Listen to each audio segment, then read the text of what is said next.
Oke, maaf untuk keterlambatannya 3 menit, teman-teman. Dan Abang Daulat, aku mau nanya nih sama Bang Daulat, apa kabar hari ini, Bang? Oh, baik, puji Tuhan.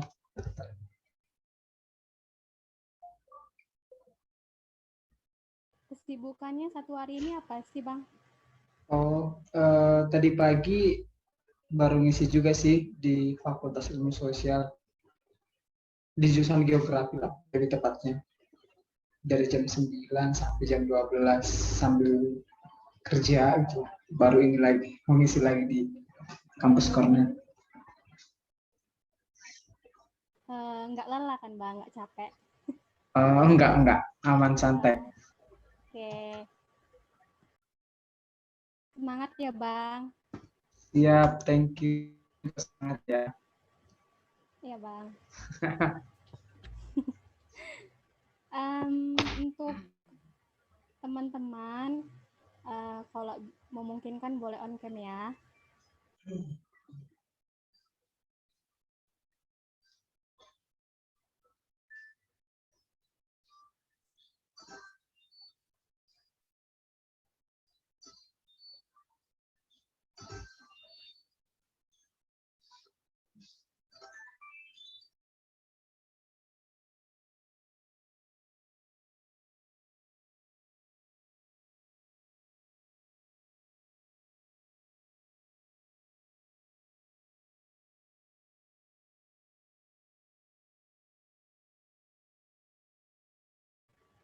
Baiklah, kita mulai acara kita ini karena waktu sudah menunjukkan jam 3:05. Sebelum kita memulai acara, kita mulai dengan ibadah singkat. Kita bernyanyi satu lagu Ajaib Kau Tuhan. Operator silakan.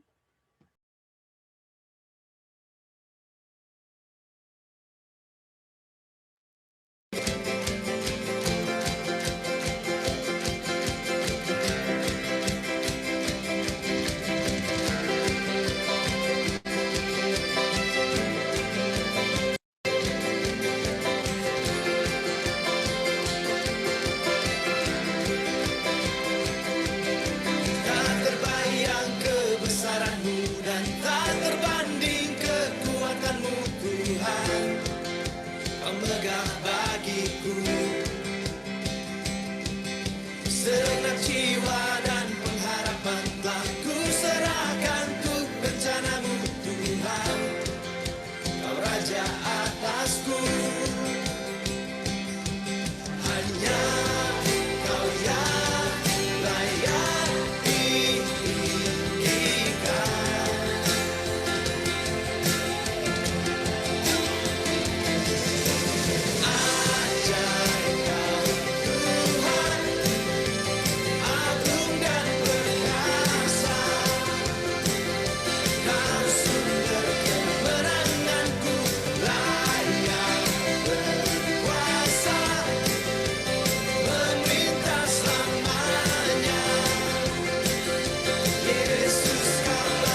kita lanjutkan dengan doa pembuka yang dibawa oleh panitia.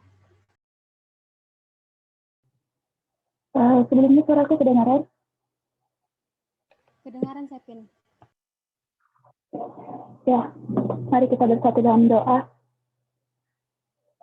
Terima kasih Bapak yang baik, Bapak yang bersatu di kerajaan surga, di bidang hidup dan penciptaan hadiratmu Tuhan, karena atas kebaikan kami masih dapat berkumpul di ruang virtual ini Tuhan melalui Zoom meeting untuk melaksanakan khotbah diskusi pertama kami pada hari ini Tuhan.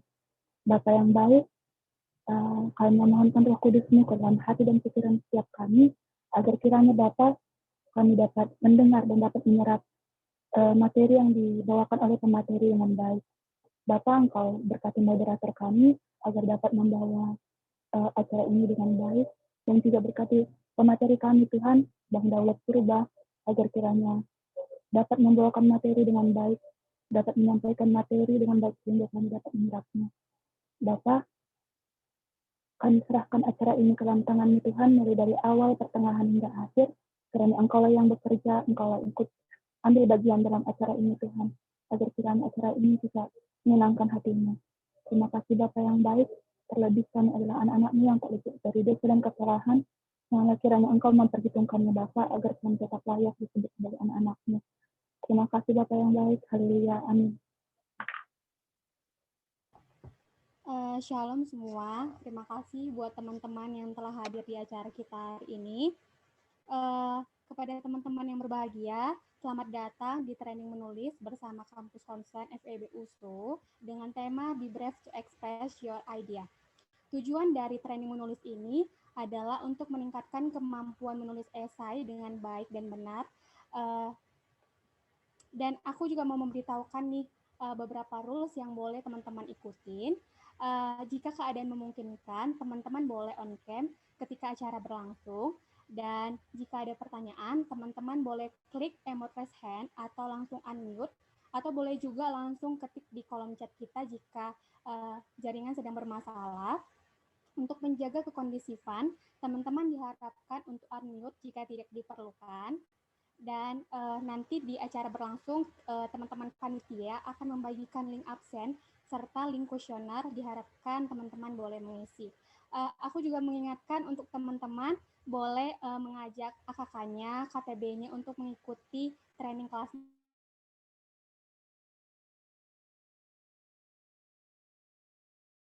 menulis kita.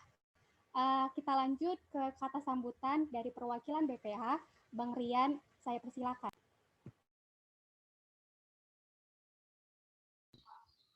Ya, halo semuanya. Shalom. Shalom Bang Daulat. Selamat sore Bang. Shalom, selamat sore. Oke Bang, oke. Baik, shalom kembali kepada teman-teman semuanya, teman-teman pengurus dan juga teman-teman peserta, kakak peserta kelas menulis kita pada hari ini. Selamat datang di Kampus Concern, selamat datang di kelas menulis kita yang disajikan oleh teman-teman pengurus dari Divisi Kajian dan Tulisan. Jadi aku boleh membukakan sedikit ya tentang Kampus Concern itu apa. Jadi Kampus Concern adalah sebuah organisasi di FEB USU, Fakultas Ekonomi Bisnis USU, yang berkoordinasi dengan unit kegiatan mahasiswa, kegiatan kebaktian mahasiswa Kristen UP FEB, dengan visi untuk menjadikan AKK sebagai agen perubahan atau agent of change di tengah-tengah kampus. Jadi sisi melaksanakan berbagai program untuk mencapai atau untuk menjadikan AKK kita menjadi kritis, analitis, juga peduli terhadap persoalan-persoalan kampus. Kemudian juga melalui peran-peran strategis seperti diskusi. Kemudian kegiatan kita hari ini sebagai salah satu contohnya teman-teman seperti itu. Jadi kami mengucapkan kembali lagi selamat datang. Kami ucapkan terkhusus kepada Bang Daulat sebagai pemateri. Terima kasih sudah bergabung bersama kami Bang. Terima kasih kepada teman-teman AKK juga yang boleh meluangkan waktu untuk tetap semangat juga dalam belajar esai pada hari ini. Sekali lagi selamat datang dan selamat menggali inspirasi, Tuhan memberkati. Terima kasih. Oke, terima kasih buat Bang Rian untuk kata sambutannya. Sebelum kita masuk ke pemaparan materi, aku mau memberitahukan kepada teman-teman bahwa kita nanti akan mendapatkan sertifikat dan hadiah menarik dengan 3 rewards. Rewards pertama yaitu 1 peserta teraktif bertanya, 1 peserta nilai kuis tertinggi, dan 1 peserta tugas esai terbaik. Oleh sebab itu, teman-teman diharapkan nanti mencatat materi yang akan dipaparkan oleh pembicara kita, karena untuk pengerjaan kuis akan diadakan di minggu kedua. Kita masuk ke acara yang ditunggu-tunggu, yaitu pemaparan materi. Sebelumnya, perkenankan saya untuk memberitahukan biodata singkat pembicara hebat kita. Beliau adalah Bang Daulat Purba. Beliau peraih 3 medali emas di ajang internasional Young Inventors Award 2018 di Bali. Beliau juga juara 1 lomba menulis esai online National Biology Expo Universitas 2019, dan juga beliau meraih juara 2 lomba menulis esai Posman yang diadakan oleh Forum Saintis Muda Universitas Negeri Yogyakarta. Wah, banyak sekali ya prestasi yang didapatkan oleh Bang Daulat. Untuk itu, saya undang Bang Daulat untuk memaparkan materinya. Silakan, Bang. Oke, baik. Selamat sore semuanya. Suara saya jelas kan? Oke. Jelas, Bang. Oke, baik. Terima kasih. Oke. Nah, PowerPoint-nya nampak nggak?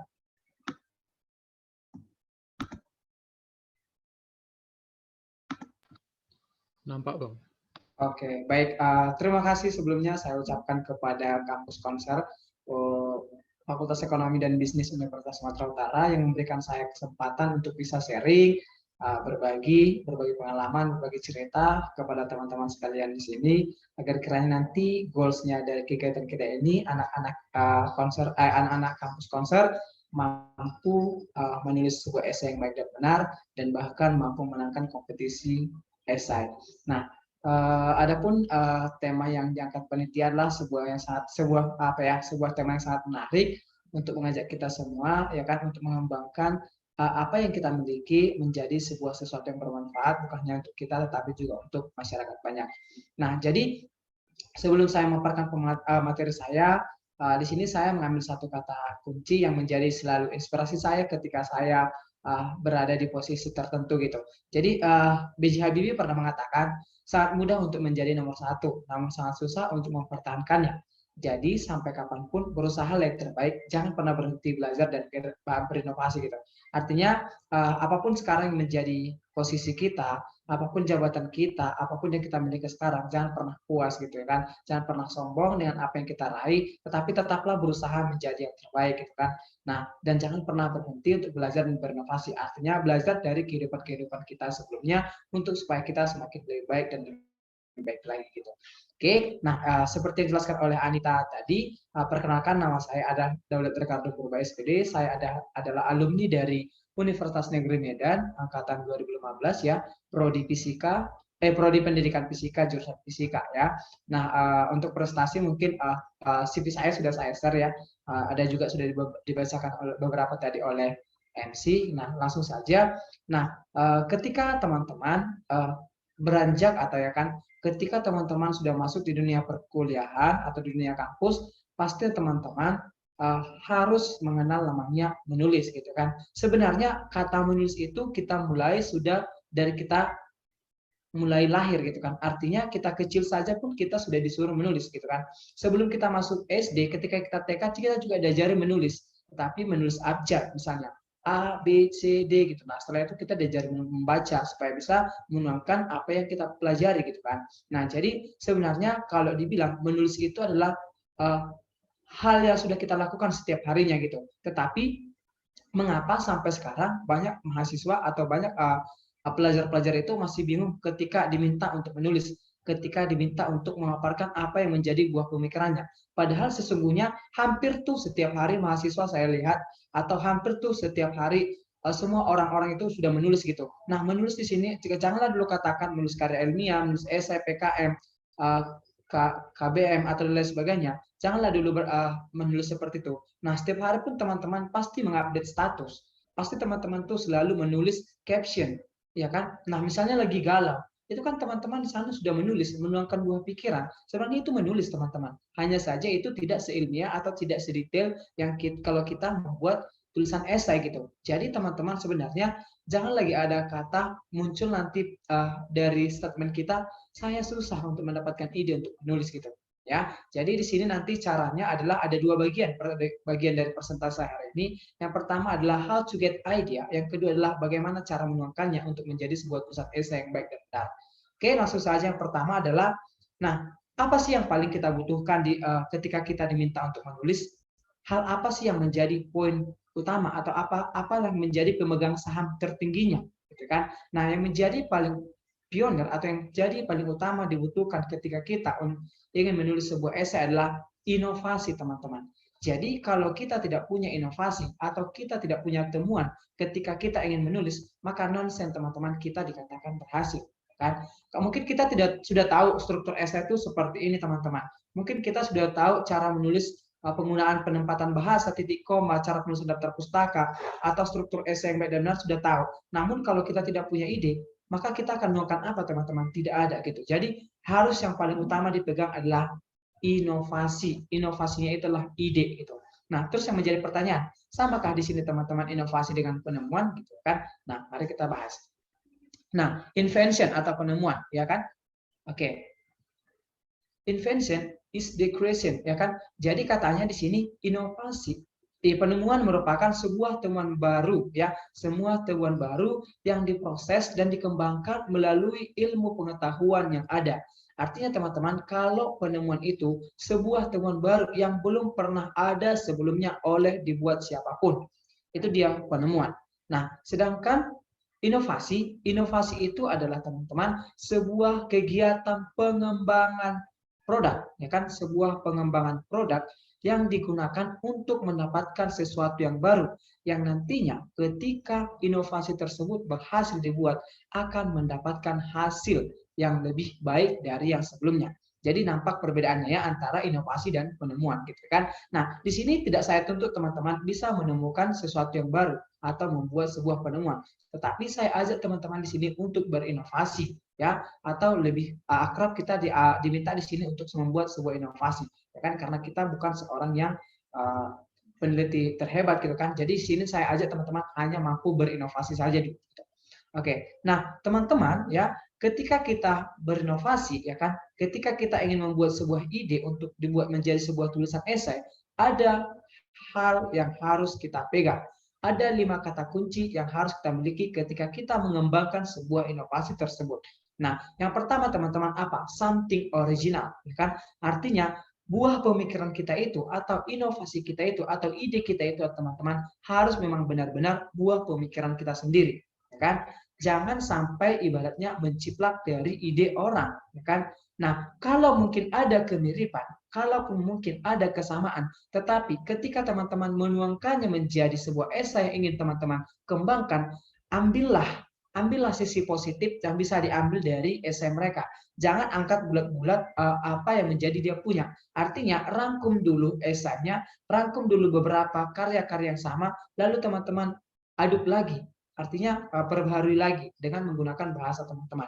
Itu boleh, itu dikatakan bukan plagiat, ya. Nah, kemudian new, terbaru. Artinya teman-teman, ketika teman-teman menuliskan sebuah esai, cobalah berinovasi dengan yang terbaru. Jangan masih yang kuno gitu. Jangan tidak mengikuti perkembangan zaman. Artinya teman-teman, ketika membuat sebuah tulisan esai, marilah ikuti apa yang menjadi program pembangunan dunia sekarang itu. Apa yang menjadi goals-nya pembangunan dunia sekarang, apa yang menjadi goals-nya PBB sekarang gitu.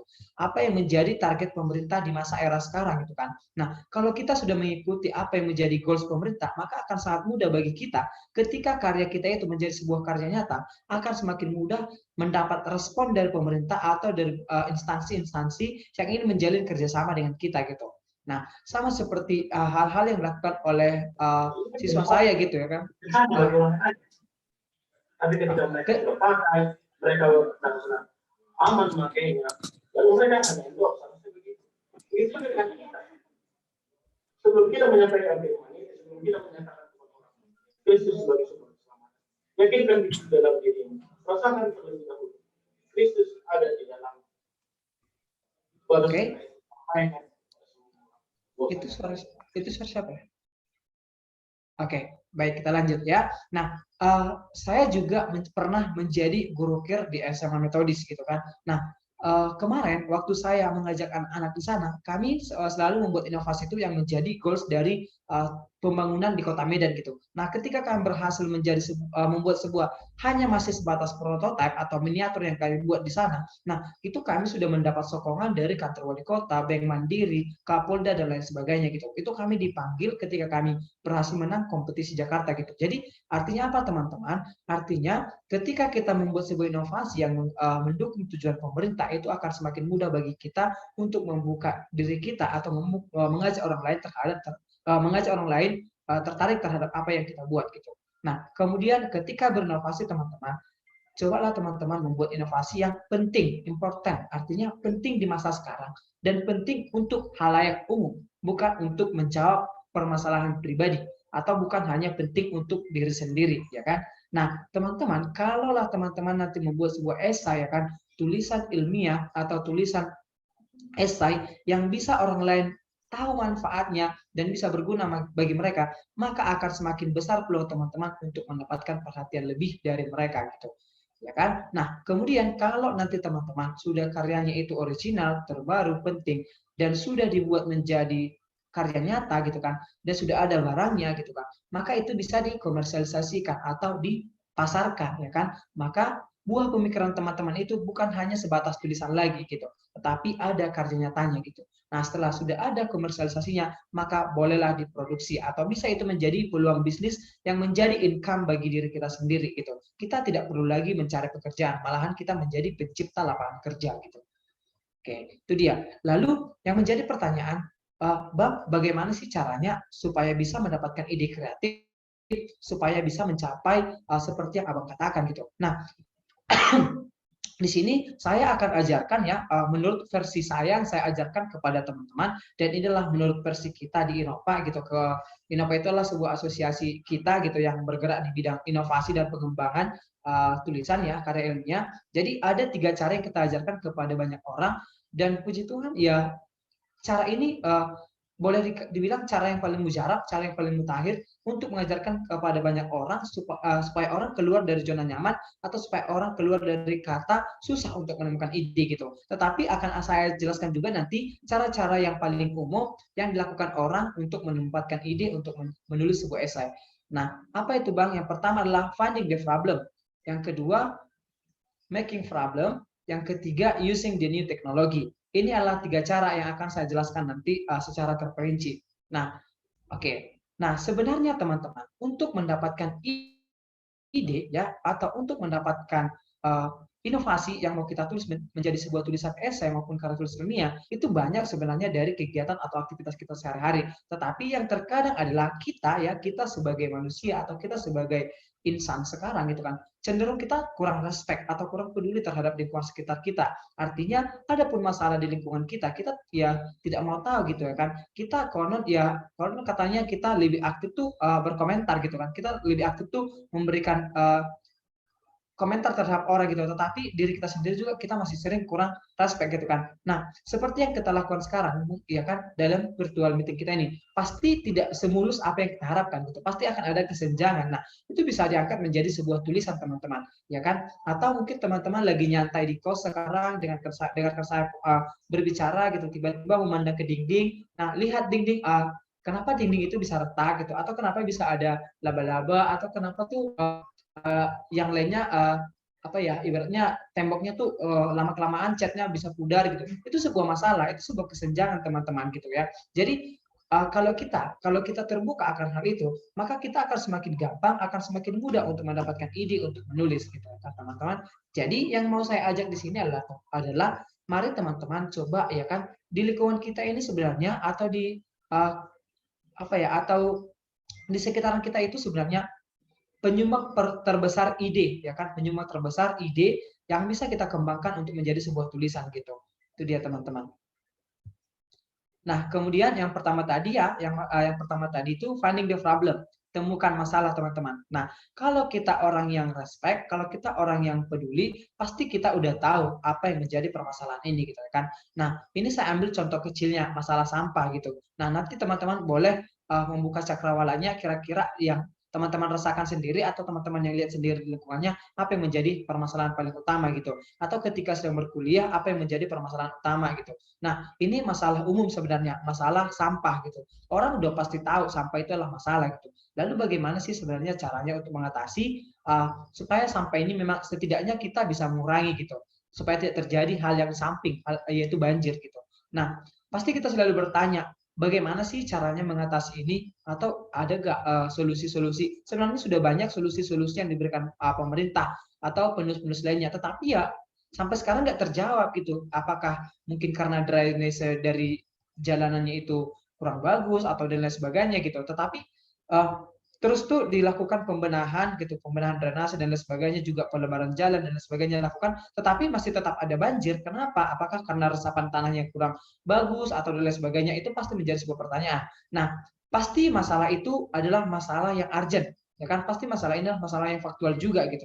Lalu gimana cara kecil-kecilnya, ya kan? Atau cara ide kecil yang bisa kita berikan solusinya? Nah, lihat teman-teman. Di sini saya ambil dari hal yang kecil, yaitu kita ambil sampah bekas aqua, kita buat jadi shower. Nah, kalau kita gunakan ini jadi shower, bisa bermanfaat. Setidaknya mengurangi jumlah sampah, gitu kan. Nah, kemudian kita buat dia jadi sampah. Pasti semua sampah botol aqua tidak ada lagi di jalanan. Nah, kalaupun banjir di Kota Medan atau di USU gitu kan, apalagi Dr. Mansur ya kan, belum nanti ada 5 menit hujan udah banjir gitu kan. Nah, jadi kita bisa lihat sampah gitu. Nah, ini teman-teman. Jadi teman-teman, intinya ketika kita menulis itu adalah bukan ide yang harus yang wow yang bisa kita tuliskan gitu. Sekecil apapun ide kita teman-teman. Tetapi kalau mempunyai nilai kebermanfaatan yang bisa orang rasakan, itu jauh lebih bermakna gitu. Nah, kemudian yang kedua adalah making the problem, membuat masalah.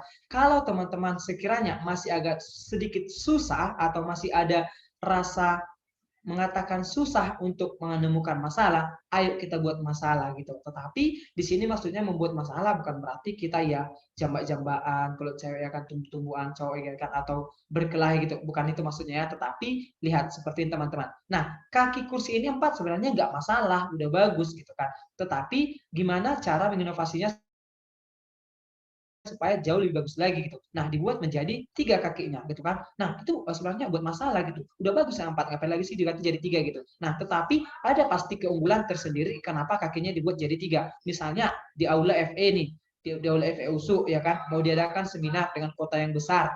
Nah, dengan jumlah kapasitas orang yang besar supaya bisa menampung banyak kursi atau banyak kapasitas kursi, maka lebih bagus gunakan yang kakinya 3 gitu ya kan.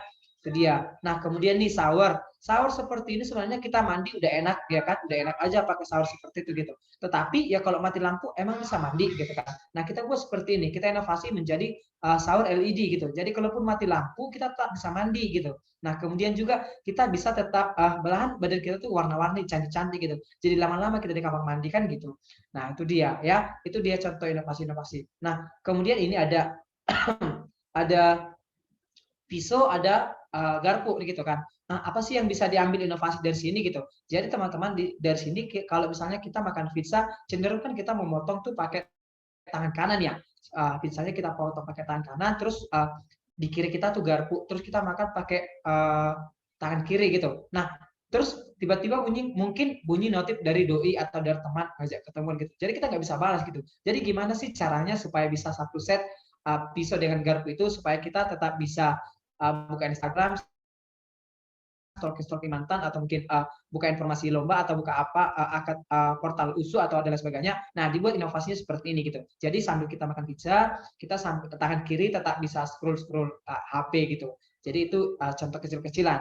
Nah, yang lain apa teman-teman? Yang lain ada di sini kipas, sumpit gitu.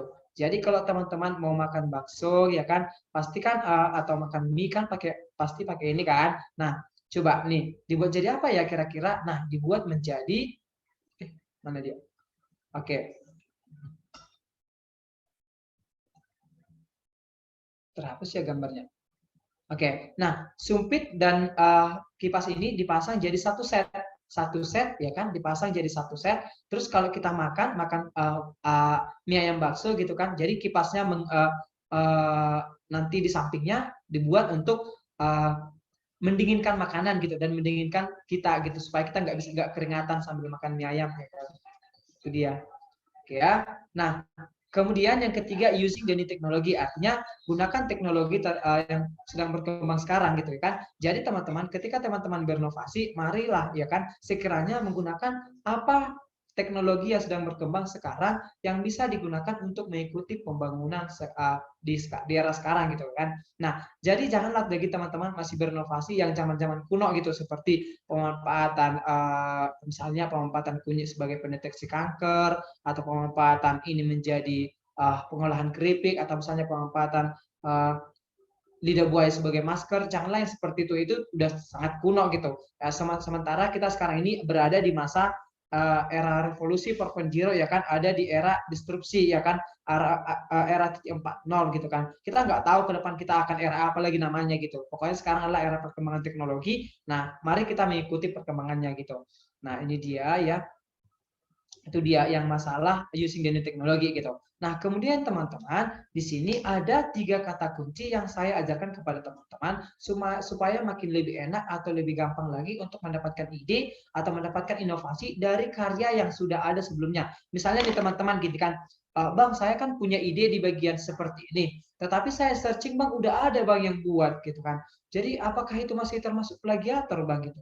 Nah, jadi supaya karya kita itu tidak dikatakan plagiator, nah 3 kata kunci inilah yang teman-teman harus gunakan gitu. Nah, ini saya singkat dengan namanya ATM. Ya, ATM. Amati, tiru, modifikasi ya. Jadi yang pertama amati, apa yang dari karyanya atau apa yang dia sebelumnya atau tulisan sebelumnya. Nah, yang diamati adalah apa yang menjadi keunggulan tulisan dia atau apa yang ditawarkan di sana. Terus ambil sisi baiknya, ya kan? Lalu ambil kekurangannya. Pasti teman-teman ketika membaca atau melihat segala sesuatu itu, pasti teman-teman melihat pasti ada kekurangan. Tidak akan mungkin sesempurna itu, ya kan? Nah, ambillah yang positif dan negatifnya. Nah, yang positifnya teman-teman tutupi dengan apa yang ingin teman-teman tawarkan dari kekurangan yang dia tulis gitu. Lalu tiru. Tiru itu artinya tiru how to make it-nya atau how to implementation-nya gitu. Tiru dari bagaimana cara dia menyajikan atau membuat metode penelitian dia atau penulisan dia, atau bagaimana cara dia menyajikan informasi dia ya kan, atau bagaimana itu bisa menjadi sebuah tulisan yang bermanfaat. Tiru dia. Lalu teman-teman modifikasi, combine lah dari ide dari teman-teman gitu. Nah, menurut saya ide dia itu kelemahannya di sini. Nah, sementara kalau ditutupi dengan karya saya yang seperti ini, maka akan jauh lebih sempurna gitu. Nah, kalau saya coba tawarkan atau saya ubah nanti bahannya ini, pasti nanti dia lebih maksimal dia hasil yang didapatkan gitu. Itu dia. Oke. Nah, kemudian teman-teman, di sini juga akan saya jelaskan ya beberapa sumber ide atau sumber-sumber inovasi yang bisa kita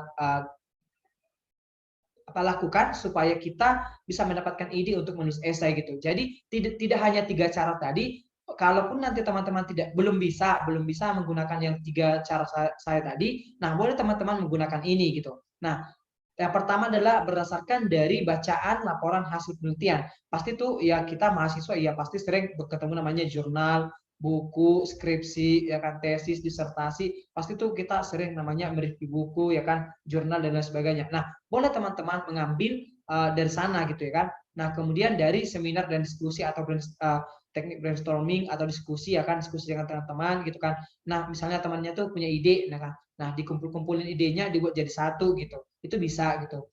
Nah, kemudian dari browsing internet, dari pengalaman pribadi boleh ya kan, dari pengalaman pribadi misalnya gini, si Rian gitu misalnya lagi kuliah gitu kan, pas waktu kuliah tatap muka gitu, tiba-tiba dia datang telat 10 menit misalnya gitu. Nah, rupanya dia duduk di samping si cowok nih, si cowok biasanya kan cowok agak kan tanda kutip agak malas sedikit, ganti kaos kaki gitu. Tiba-tiba dia duduk, kok ada bau tidak sedap gitu ya kan. Nah, kok bisa ya bau?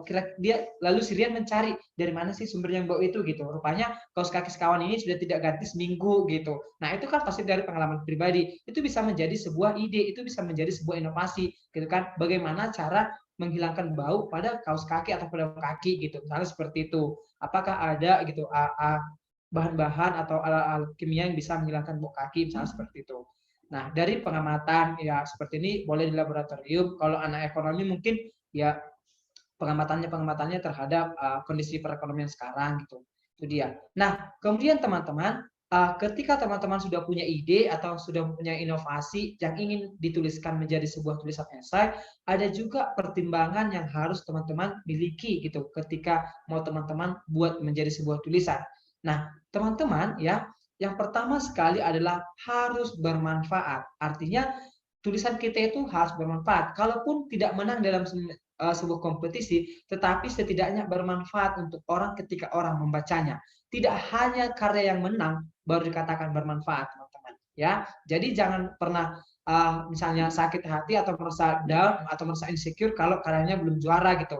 Artinya, kalaupun belum juara di kompetisi, ya mungkin karena ada kriteria penilaian. Tetapi ketika orang membaca, dia mendapatkan informasi yang bisa bermanfaat baginya, itu jauh lebih bermanfaat, teman-teman. Ya, jadi bermanfaat artinya bisa orang lain banyak merasakan apa yang kita tulis atau apa yang kita tuangkan dalam tulisan kita gitu.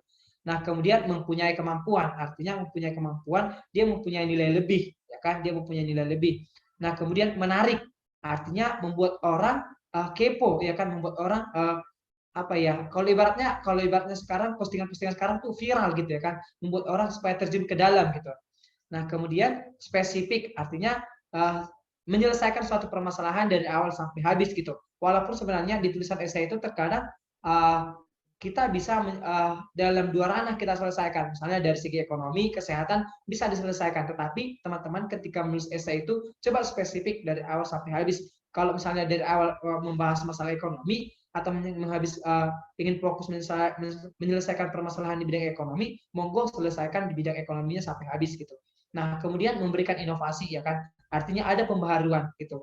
Jangan sampai ibaratnya hanya caplok sana, caplok sini, tetapi tidak punya arah tulisannya itu gitu kan. Tidak ada benang merahnya dari awal sampai akhir gitu. Jadi ketika teman-teman menulis esai itu adalah kiranya benang merahnya dari awal sampai habis gitu. Artinya kata demi kata itu menyatu gitu kan supaya enak dan itu juga menjadi nilai poin bagi kita gitu. Kalau kita menyusun esai itu atau menyajikan esai itu kalau bisa seperti kita melayani orang gitu. Kalau kita ingin merasakan rasanya enak makanan, pasti kita sajikan dengan porsi yang pas gitu. Nah, sama seperti di esai itu juga. Kalau di esai, marilah sekiranya sajikan esai itu dengan porsi yang pas. Artinya tidak berlebihan dalam menyampaikan opini, ya kan? Tidak kurang dalam menyampaikan opini atau tidak melebih-lebihkan apa yang menjadi keunggulan dari karya kita gitu. Tetapi pas pada porsinya sehingga orang pun ketika menelan, artinya ketika membaca, oh iya benar gitu. Oh iya benar, ternyata kebenaran dari ide dia itu diuji dan sudah ada bukti pendukungnya, ada data-data faktual yang dia sajikan sehingga orang benar-benar terakhir itu referensi atau data bisa diperoleh. Iya benar ya teman-teman. Jadi di esai itu ya kan ketika kita menuliskan ide kita itu memang benar ya kan, data kita itu benar-benar nyata gitu. Kalaupun mungkin di masalah kita angkat berdasarkan hasil wawancara atau mungkin berdasarkan kajian pustaka, maka sajikanlah data yang benarnya, jangan diubah-ubah supaya kuat masalah kita itu. Misalnya kita ubah-ubah angkanya, kita naik-naikkan gitu. Misalnya kita katakan virus corona sekarang sudah sampai segini jumlahnya, ternyata di data yang sebelumnya bukan seperti itu gitu. Jangan sampai berlebihan, hiperbola lah gitu. Ibaratnya tetaplah pada porsinya gitu. Itu dia teman-teman. Nah, kemudian teman-teman di sini ada sebelum kita nanti ke ice breaking. Nah, di sini saya ingin menyampaikan juga sesungguhnya teman-teman, kalau teman-teman sudah punya ide untuk menulis ya kan, ayo mari monggo segera tuliskan dulu ide kamu itu gitu. Jangan sampai nanti kamu idenya itu habis setelah waktu gitu. Tulis saja dulu, jangan menganggap bahwasanya nanti ideku bang jauh kali di bawah ide-ide anak Jawa, hanya sebatas inovasi seperti ini bang, gitu kan.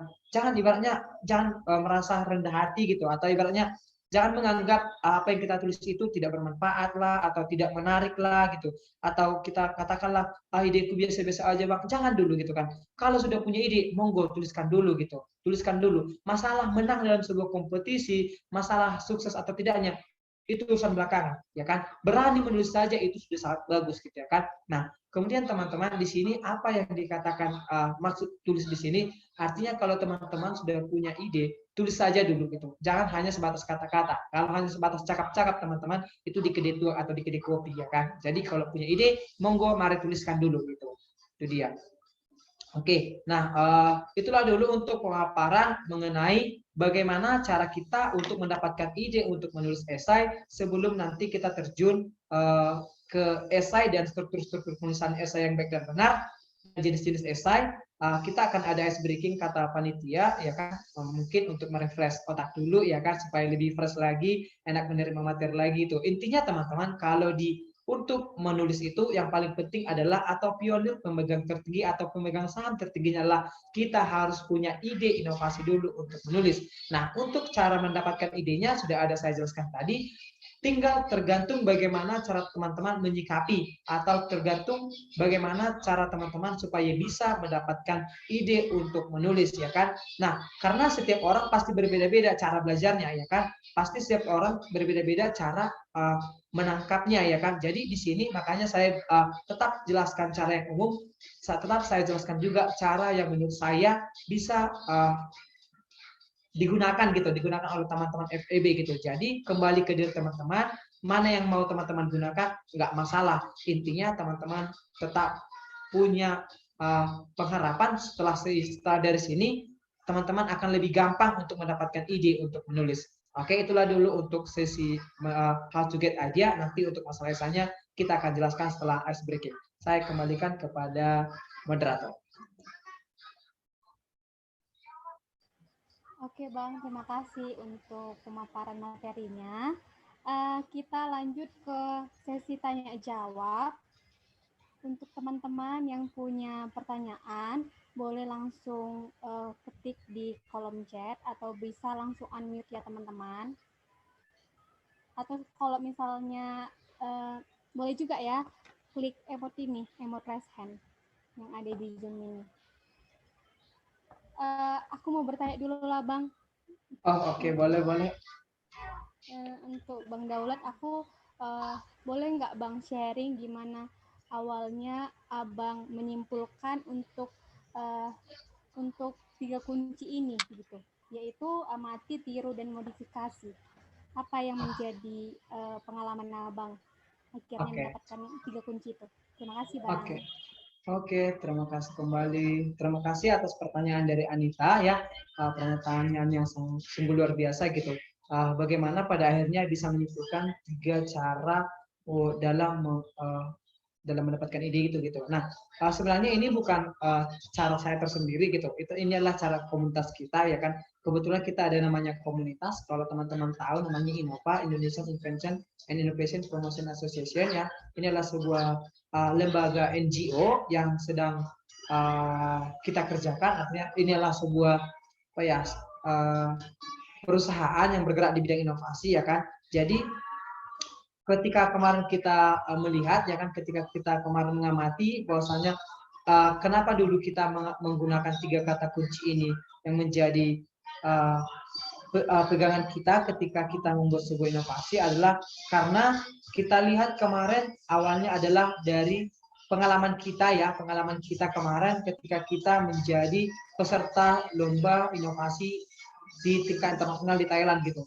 Jadi teman-teman kita yang dari UUB sama UI itu melihat gitu kan, atau menganggap bahwasanya sebenarnya orang-orang Indonesia atau di Indonesia itu sebenarnya banyak sebenarnya yang bisa kita gunakan atau banyak sebenarnya hal-hal yang bisa kita kembangkan untuk dibuat menjadi sebuah inovasi gitu.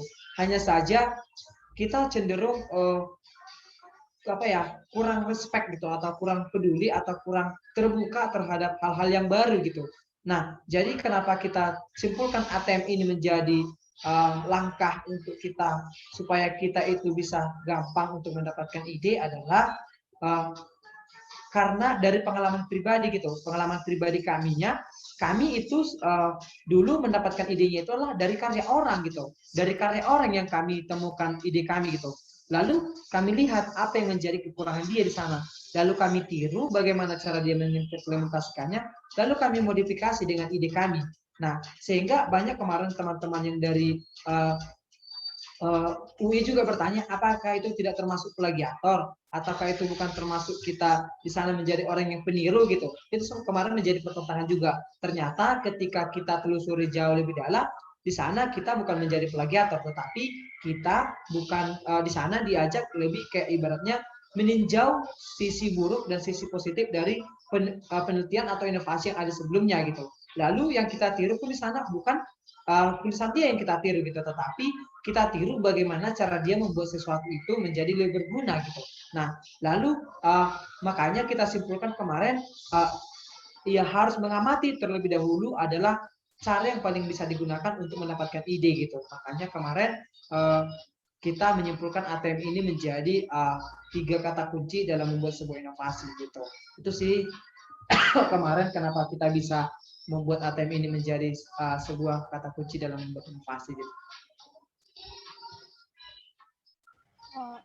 Oke Bang, terima kasih untuk jawabannya. Berarti kita mulai dari sekarang ini harus lebih refleks lah melihat permasalahan yang ada di lingkungan kita, dan jangan hanya untuk mengamati tapi tidak menimbulkan suatu perubahan gitu. Terima kasih Bang. Oke, siap. Untuk teman-teman yang lain, jika ada pertanyaan, boleh langsung ketik di kolom chat jika jaringannya sedang bermasalah, atau langsung unmute juga boleh.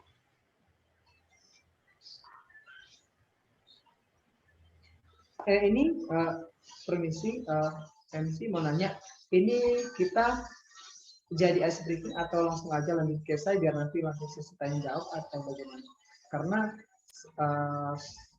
semalam Gilbert berpesan setelah ini akan ada ice breaking, atau ini bertanya dulu tentang inovasi baru nanti ice breaking baru essay gitu. Oke. Iya, tanya jawab dulu Bang, baru nanti ke sesi ice breaking gitu. Siap. Ya, Bang. Oke, barangkali teman-teman lagi ngumpul pertanyaan kan, lagi berpikir kira-kira apa sih yang bisa ditanya dari ide gitu. Oke. Mau berbagi sesuatu tentang ide? Gini sih sebenarnya kalau dibilang berbagi boleh gitu. Saya pun dulu sebenarnya boleh dibilang bukan yang ibaratnya bukan yang kaya akan ide sebenarnya sayanya gitu. Dulu juga saya kenapa bisa ya ikut gitu kan, kenapa ikut ambil bagian di bagian sampai ibaratnya kurator esai atau kurator atau dewan juri di lomba kartu kimia, sebenarnya ya karena saya berani aja gitu, berani aja keluar dari zona nyaman saya gitu. Dulu juga saya sampai di semester 2 tuh mahasiswa kupu-kupu gitu, tetapi ya saya pada akhirnya bosan gitu kan, bosan dengan kehidupan yang gitu-gitu aja gitu. Saya coba keluar dari zona nyaman gitu. Kemudian saya juga agak tertarik juga melihat teman-teman yang sampai dipasang tuh pamflet atau spanduknya di kampus, pemenang PKM, Timnas gitu. Nah, dari situ saya coba berpikir, sepertinya di dunia mahasiswa banyaklah yang bisa dikembangkan, atau di dunia kampus ini banyak sih yang bisa diraih gitu. Jadi saya coba, kebetulan semester 1-2 saya belum ada ikut organisasi gitu. Nah, semester 3 baru saya mulai ikut menulis. Itu awalnya pertama kali saya ikut menulis adalah saya tiba-tiba aja gitu buka-buka Instagram, buka-buka informasi lomba, saya cari-cari tuh informasi beasiswa. Kebetulan waktu itu lagi nyari beasiswa juga gitu kan, lagi nyari beasiswa, ada syaratnya buat esai gitu. Lalu oh ada syaratnya, jadi saya coba tanya-tanya gitu, saya lihat dulu gitu kan. Saya juga belajar esai itu bukan dari anak Unimed gitu, malahan saya belajar esai itu dari anak musuh Fakultas Pertanian. Kebanyakan rekan-rekannya itu atau teman-teman saya berdiskusi itu anak USU gitu, anak Fakultas Pertanian, kemudian anak kedokteran, ada juga Rajit, nah kemudian juga anak ilmu komputer, ya kan, kalau kenal namanya Bang Ronald Tumangkor. Nah saya juga belajar inovasi, belajar startup, belajar esai dari mereka gitu. Saya juga termotivasi dari mereka pada akhirnya gitu. Nah kenapa saya pada akhirnya bisa dulu mendapatkan ide? Ya awalnya lah saya dulu kebetulan saya eksakta ya, jadi ya ibaratnya kami setiap hari tuh pasti pernah menemukan namanya hal yang janggal di laboratorium gitu. Pasti kaminya tuh cenderung dipaksa harus lebih kritis gitu. Jadi kami tuh kayak lebih satu semester itu harus ada project yang ilmiah gitu. Ibaratnya dituntut harus ada project yang ilmiah. Nah dari sana saya coba belajar gitu. Di sana saya dituntut berpikir lebih kritis. Dari situlah awalnya muncul ide-ide dan inovasi-inovasi saya untuk menulis gitu. Nah ketika itu juga pertama sekali saya ikut menulis esai pertama kali di Semarang gitu kan, di UNES. ya saya melihat gitu kan, karena anak Jawa itu jauh gitu, jauh dibandingkan dengan inovasi saya. Inovasi saya hanya sebatas kalau bilang kacang-kacang lah gitu ya kan. Nah mereka tuh jauh di atas gitu.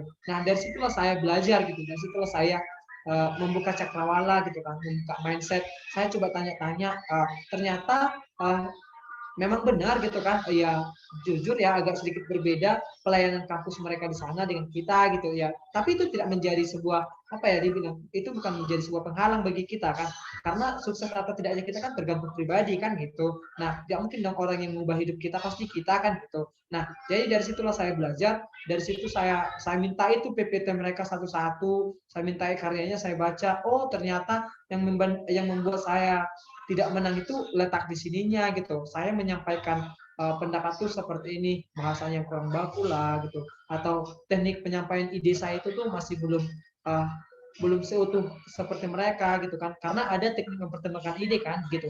Jadi mereka tuh kalau mau buat ide tuh pasti mereka punya pertimbangan dulu gitu. Nah disitulah saya diajarkan juga bagaimana cara membuat analisis SWOT gitu.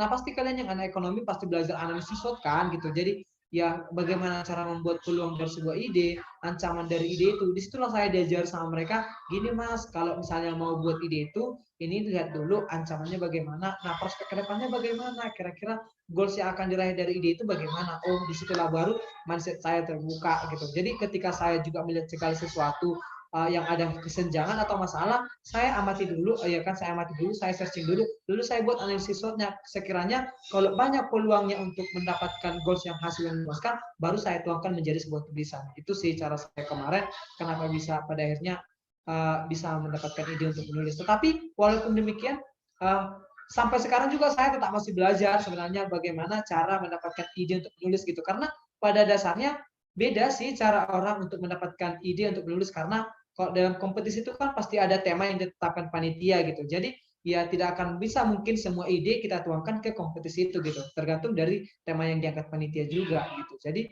ya pada dasarnya ya kembali ke cara kita menyikapinya gitu sih. Oke Bang Daulat, terima kasih untuk pengalamannya, mengajarkan kami untuk boleh open minded dan lebih berani lagi mencoba hal baru. Oke teman-teman, kita masuk ke sesi games atau ice breaking. Untuk aturannya boleh operator.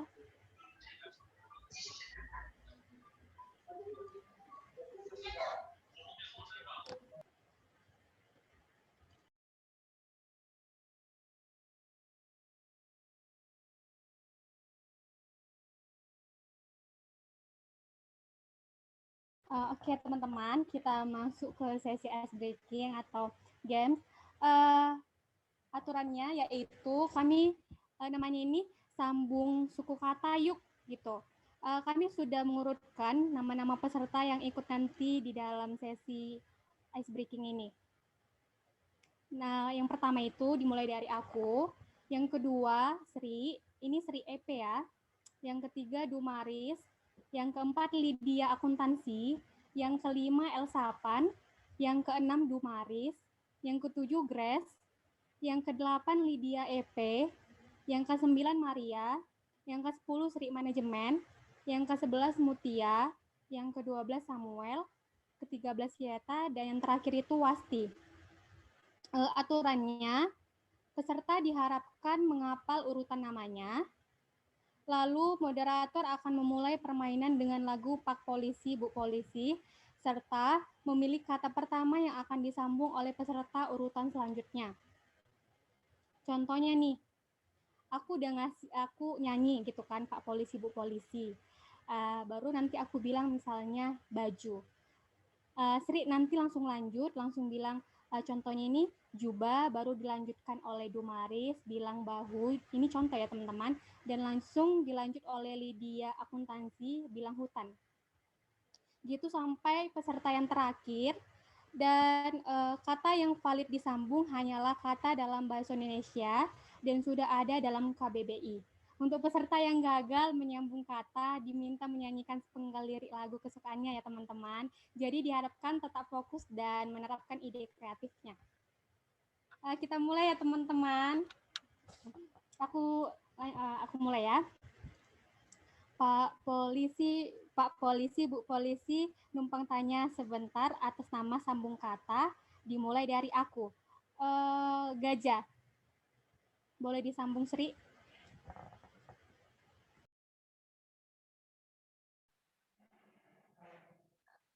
Jahil.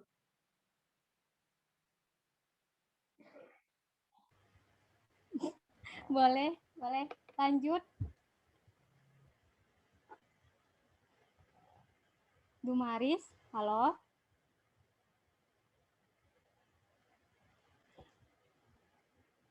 Halo Dumaris. Dumaris sedang live nih, Kak. Oh, Iya. iya ya. Yaudah, Lydia akuntansi yuk. Ilmu. Oke. Elsapan. Elsapan juga, Kak. Belum ada di sini. Oh ya, langsung lanjut aja ke Dumaris ya. Ini kok 2 Dumaris ya? Salah ketik itu, Kak. Oh, salah ketik. Kita lanjut aja langsung ke Grace ya. Tadi terakhir ilmu. Murid. Oke. Lanjut ke Lydia EP. Halo. Rido. Rido. Oh, oke. Lanjut ke Maria.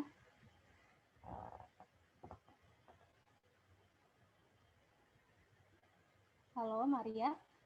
Hobi Kak. Hobi, oke. Sri manajemen. Bingung. Oke. Lanjut Mutia.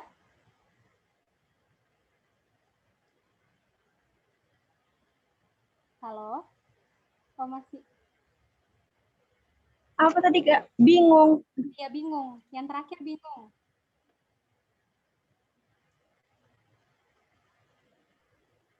Mengutarakan. Mengutarakan. Masih salah. salah. Berarti nanti Mutia nyanyi ya. Oke, Mutia nanti nyanyi. Kita lanjut ke Samuel. Samuel tadi kata terakhirnya bingung. Apa nih Samuel? Halo? Ulang aja Mot. Oke. Aku ulang ya. Lagunya.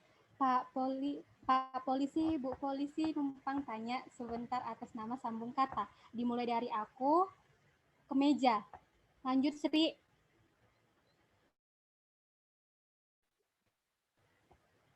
Jam. Halo Sri.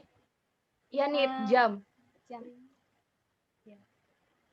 Oke. Boleh.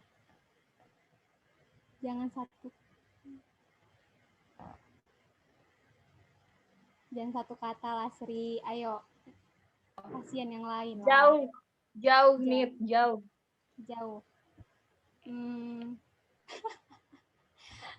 Sri nyanyi karena gagal ya. Oke. Kita tunggu teman-teman. Ternyata waktunya tinggal 3 menit lagi. Bang Rian pengen. Yang tadi yang kalah 2 orang, Mutia sama Sri, nyanyi dong. Dimulai dari Mutia ya, nyanyi.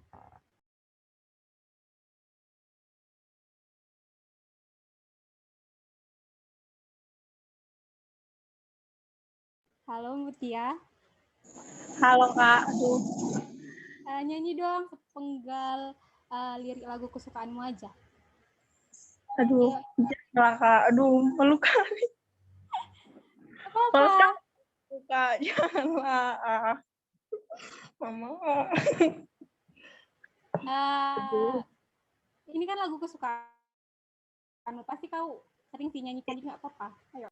Aku nggak pernah nyanyi Kak, tolong. Janganlah Kak, nanti sakit kuping orang Kak. Aduh. Jangan nyanyi. Aduh, nyanyi apa Nyanyi dong Mutia. sepenggal. Nyanyi apa ya? Bentar ya Kak. Duh. Tapi harus on cam ya, Mutia. Jangan Kak. Aduh. Mau nangis.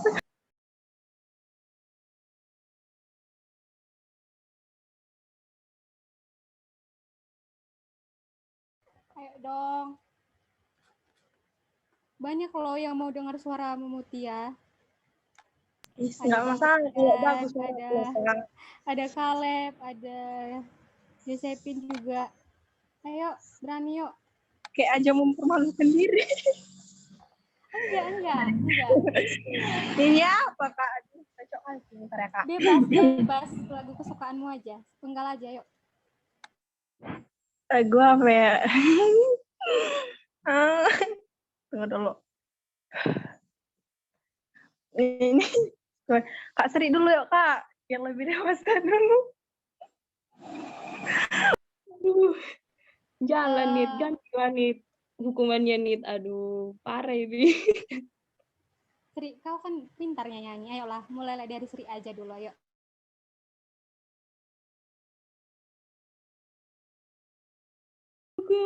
Parah nih sumpah. Nggak tahu aku nyanyi Nit, seriusan.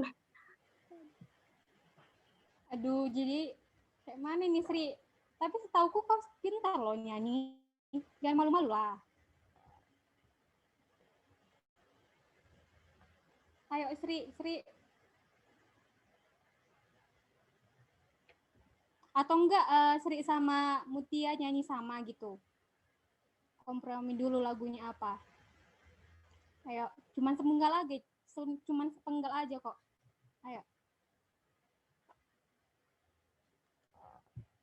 Ayo Sri dan Mutia duet. Nah, ayo Kak.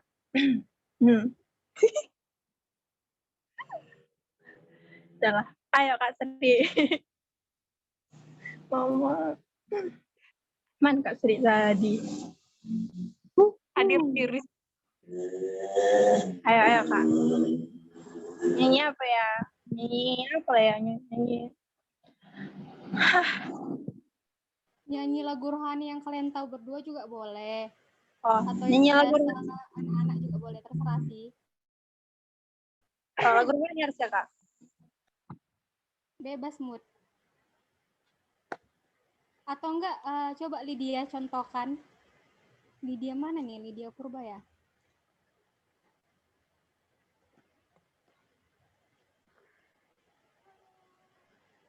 Ayolah yuk. Mutia sama Sri yuk. Nyanyi berdua yuk. Atau Lydia mau ngasih contoh untuk mereka. Ayo guys. Ayolah yuk.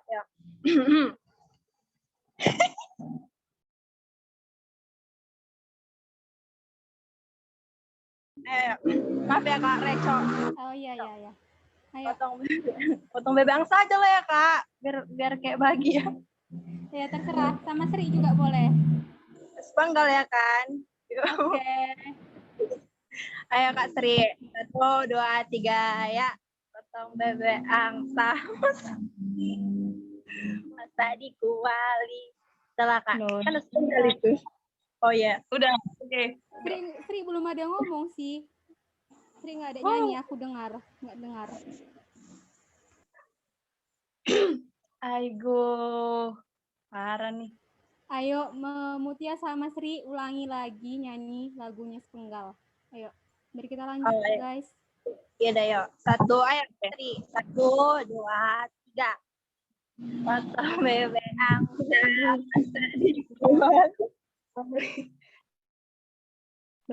Cuma itu aja. Oke. Terima kasih buat Mutia sama Sri untuk nyanyiannya yang merdu. Kita lanjut ke pemaparan materi untuk Bank Daulat Purba. Oke, baik. Terima kasih ya atas ice breaking-nya. Udah segar kembali kan? Tadi udah ketawa ya kan? Jadi udah agak segar kembali ya kan? Bosan lagi. Nah, sini saya akan lanjutkan kembali ya. Oke. Nah, sekarang kita masuk ke esanya ya.